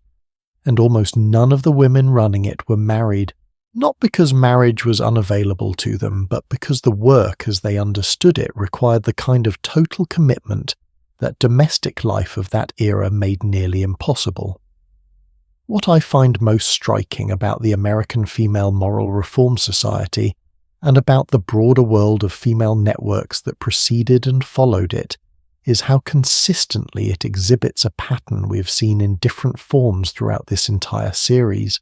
The pattern is this: when the official channels are closed, build an unofficial one. When the recognized institutions exclude, you create an unrecognized one. When the world says there is no room for what you're trying to do, find the unused space and fill it. This is exactly what the settlement house women did in the late 19th century. Lillian Wald was 26 years old when she walked into the tenement districts of the Lower East Side of Manhattan in 1893. She'd been a student at the New York Hospital Training School for Nurses, and what she encountered in those streets, the density of poverty, the absence of any medical care for the thousands of immigrant families packed into the neighborhood, struck her as a problem she could not walk away from. She did not apply for a government grant. She did not petition an existing institution to expand its services. She moved into the neighborhood. She and a colleague named Mary Brewster rented rooms on the top floor of a tenement building on Jefferson Street and began providing nursing care directly to the families around them. This was the beginning of what became the Henry Street Settlement, one of the most influential public health institutions in American history. By 1913, the Henry Street nurses were making approximately 200,000 home visits per year across New York City. The work Wald and her colleagues pioneered essentially created the profession of public health nursing, which has since saved millions of lives around the world. Wald never married. She lived for many years with Lavinia Dock, a nurse labor activist and suffragist, who was one of the most formidable figures in early 20th century American social reform. Their domestic partnership was the personal stable ground from which both of their professional lives operated a Boston marriage, of the kind we discussed earlier, though conducted in the context of work that was anything but genteel. What Wald and Dock shared with the women of the American Female Moral Reform Society, and with Florence Kelley, who ran the National Consumers League from 1899 to 1932 and was one of the primary architects of child labor laws in the United States, was a specific kind of organizational intelligence. They knew how to build networks, not institutional hierarchies with formal authority at the top, but horizontal webs of connection, mutual support, and shared information. They knew how to keep those networks alive across distances, how to train new members, how to pass knowledge from one generation to the next without formal educational infrastructure. This is, I would argue, a skill that women had been developing and refining for centuries precisely because the formal institutional channels were so consistently closed to them. If you cannot use the front door, you become very good at knowing where the side doors are, and eventually you stop thinking of the front door as the only legitimate entrance. The results were not small.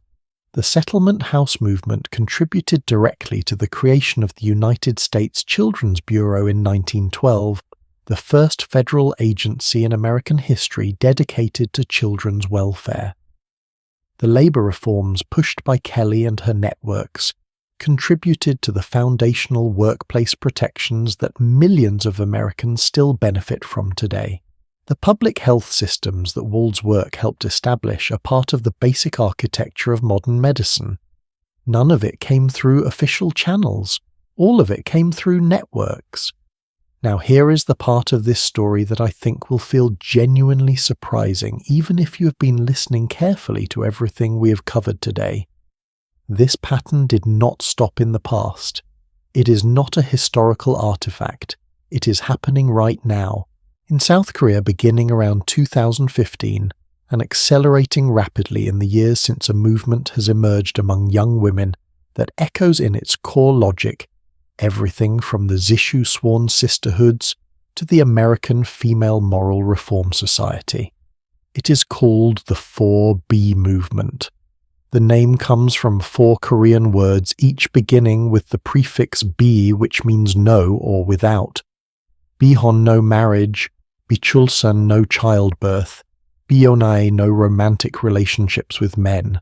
and the fourth word that covers a broader category of intimate refusal, 4 rejections, bundled together into a single public commitment made by women who had looked at the society around them and decided collectively and deliberately that they were opting out.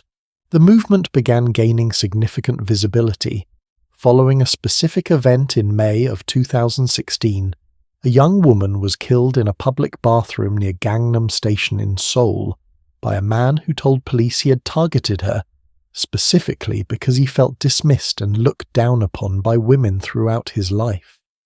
The killing horrified South Korea, and for many women it crystallized a set of feelings that had been building for years about the persistence of gender-based hostility in Korean society, about the gap between the legal equality that existed on paper and the daily reality of being a woman in a high-pressure, deeply hierarchical culture. The 4B movement was in part a response to that gap. I want to be clear about something here because this is the kind of topic where it is easy to either sensationalize or oversimplify. The women who participate in 4B are not for the most part making a joyful proclamation. They are by and large making a considered decision about what they are and are not willing to accept. The South Korean data gives some context for why South Korea currently has the lowest birth rate of any country in the world, recorded at 72 children per woman in 2023, far below the 2.1 rate needed to maintain population stability. That number is not just a demographic statistic.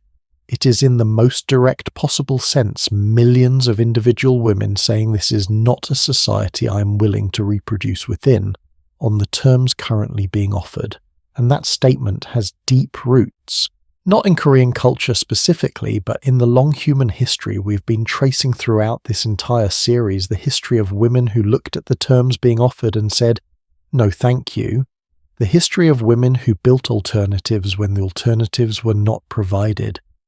The history of women who found in each other the kind of support and solidarity that the official world withheld.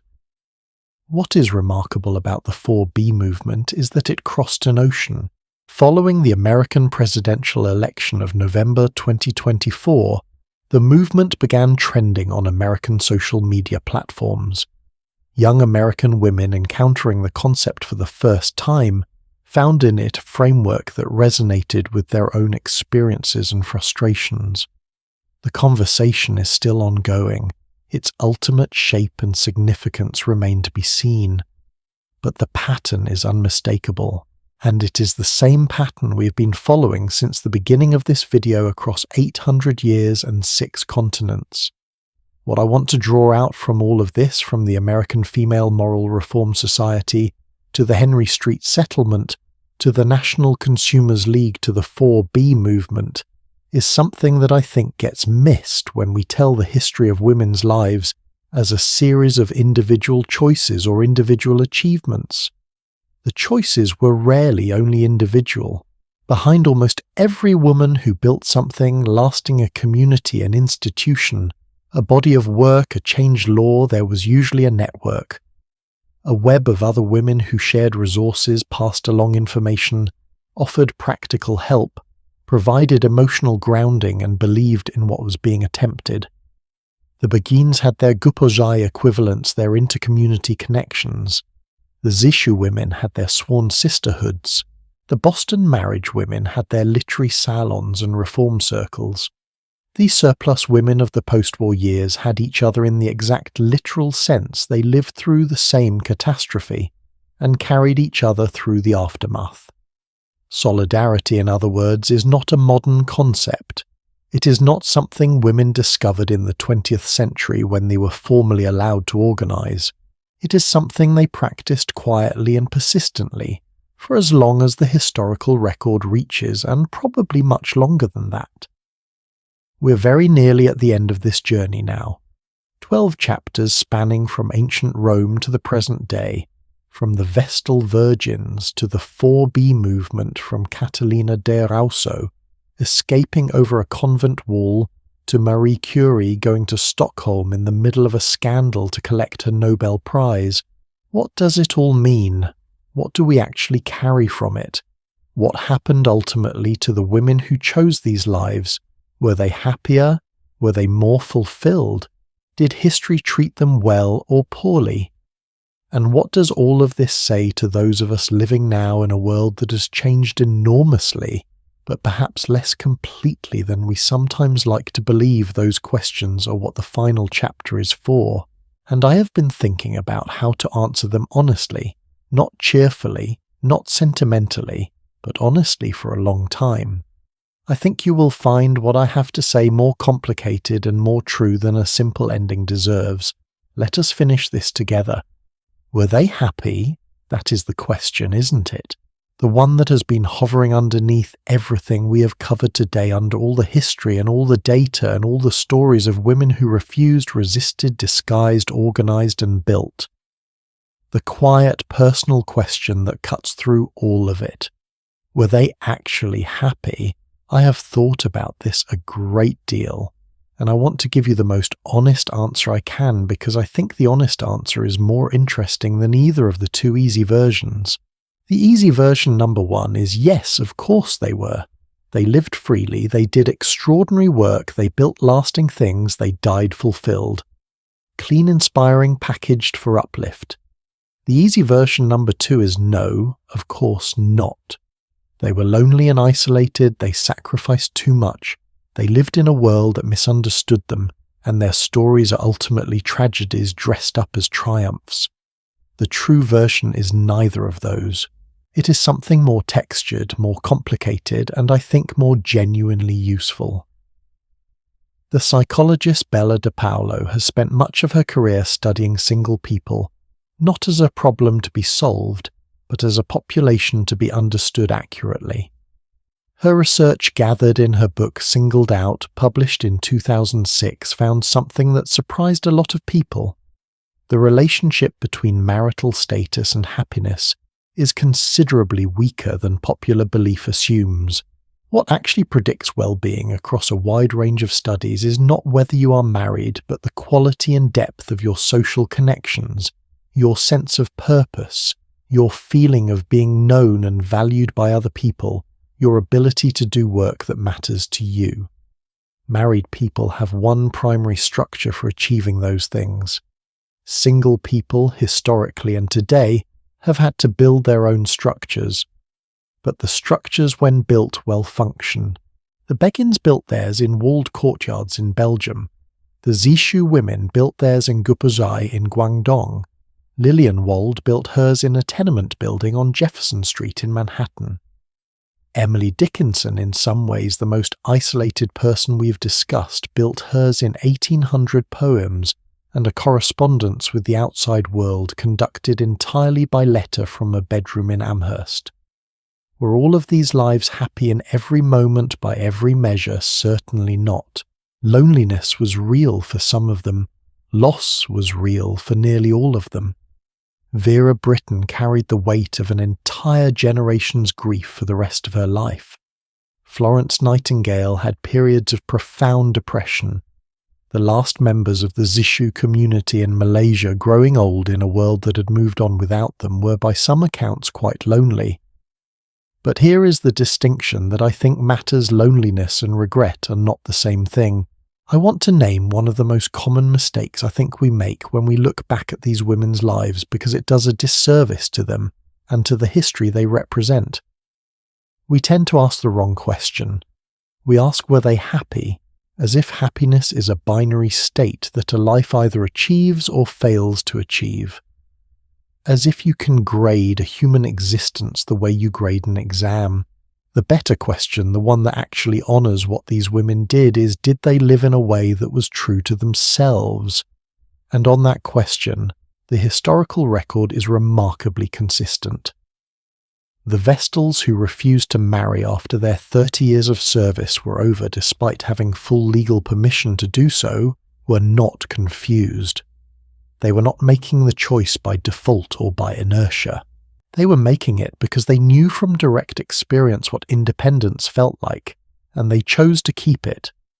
Catalina de Arauzo, given dispensation by the Pope himself to continue wearing men's clothing, returned to the Americas and lived out her days in a way that nobody had designed for her.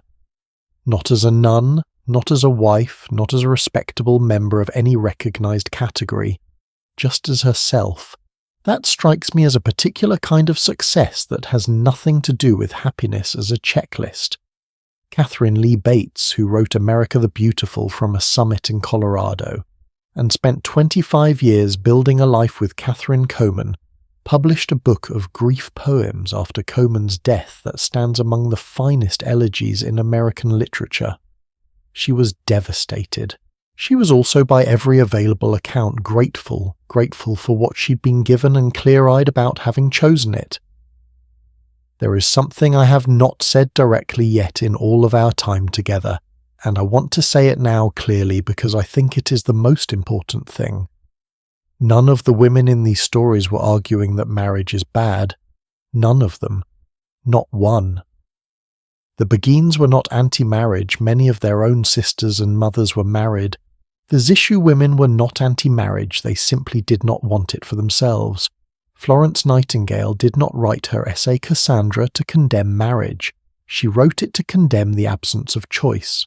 That is the thread. That is the single thread running through everything from Rome in 700 before the Common Era to Seoul in 2016.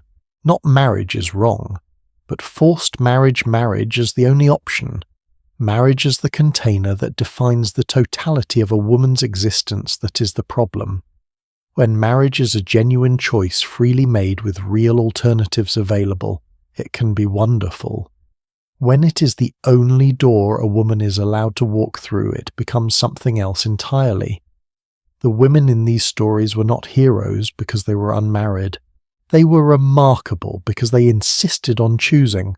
And that insistence, persistent, creative, sometimes desperate, sometimes triumphant, is the thing that deserves our attention, and I think our respect. I want to be honest about one more thing before we close because I think it is the shadow that falls across all of these stories and has to be acknowledged.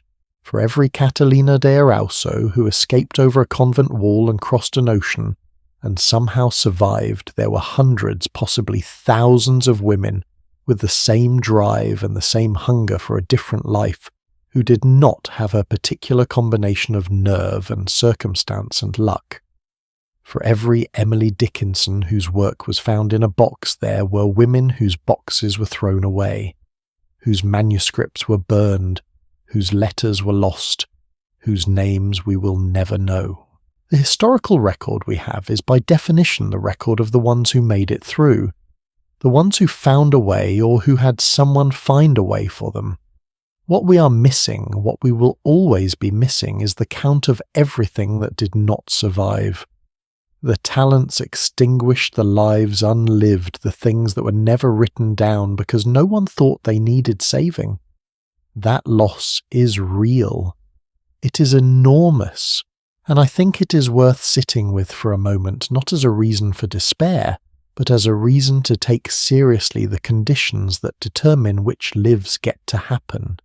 So what do we do with all of this? What do you do with it? Walking away from this video, hopefully not too late at night though. If you have been with me for 2.5 hours, I deeply admire your commitment and going back into your own life. I do not think the answer is a prescription. I'm not here to tell you whether to marry or not to marry, to stay or to go to follow a conventional path or an unconventional one. That will be completely missing the point of every single woman in this series. The point is the choosing. There is a question worth carrying with you, not to answer immediately, not to answer publicly, just to sit with quietly in the way that good questions deserve. And it is this, in the life you are living right now, the choices you are making, the path you're on, are you choosing, or are you following a script that was written for you before you arrived? Both of those are human things. Both of them are understandable. But only one of them is what the beguines were doing when they built their courtyards, what Catalina was doing when she climbed that wall, what the Zishu women were doing when they combed their own hair up before an altar in Guangdong. what Florence Nightingale was doing when she turned down a man she genuinely cared for because she understood with terrible clarity what she was meant to do with her life. They were choosing. Deliberately, often at great cost, with no guarantee of outcome. And something about that, the choosing itself, regardless of what was chosen, seems to me worth remembering. We have travelled a long way together in this video. From ancient Rome to medieval Belgium, from a Caribbean pirate ship to a Japanese flower town, from the silk mills of Guangdong to the settlement houses of Manhattan, to the social media conversations happening right now in Seoul and every other connected city in the world. What these 12 chapters of history share is something that I find both humbling and quietly thrilling.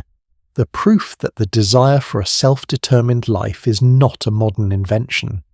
It is not something that arrived with feminism or with social media or with any particular political movement.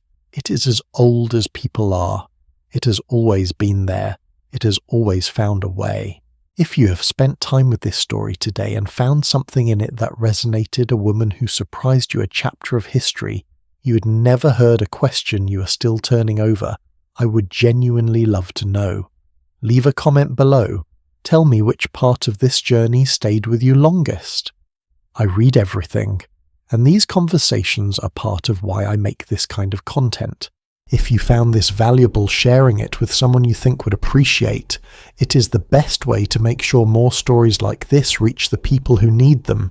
History, as I keep saying, is full of extraordinary people that nobody bothered to tell us about. The least we can do is pass them along, and there are more of them.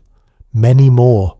In the next story, we're going to go somewhere completely different, into a chapter of history that, like all the best ones, looks one way from the outside and something entirely more complex from within.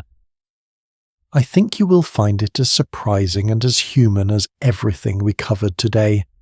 Thank you for being here. Thank you for listening all the way through. Whatever path you're walking, chosen or inherited, conventional or not, I hope it is yours. Sleep well.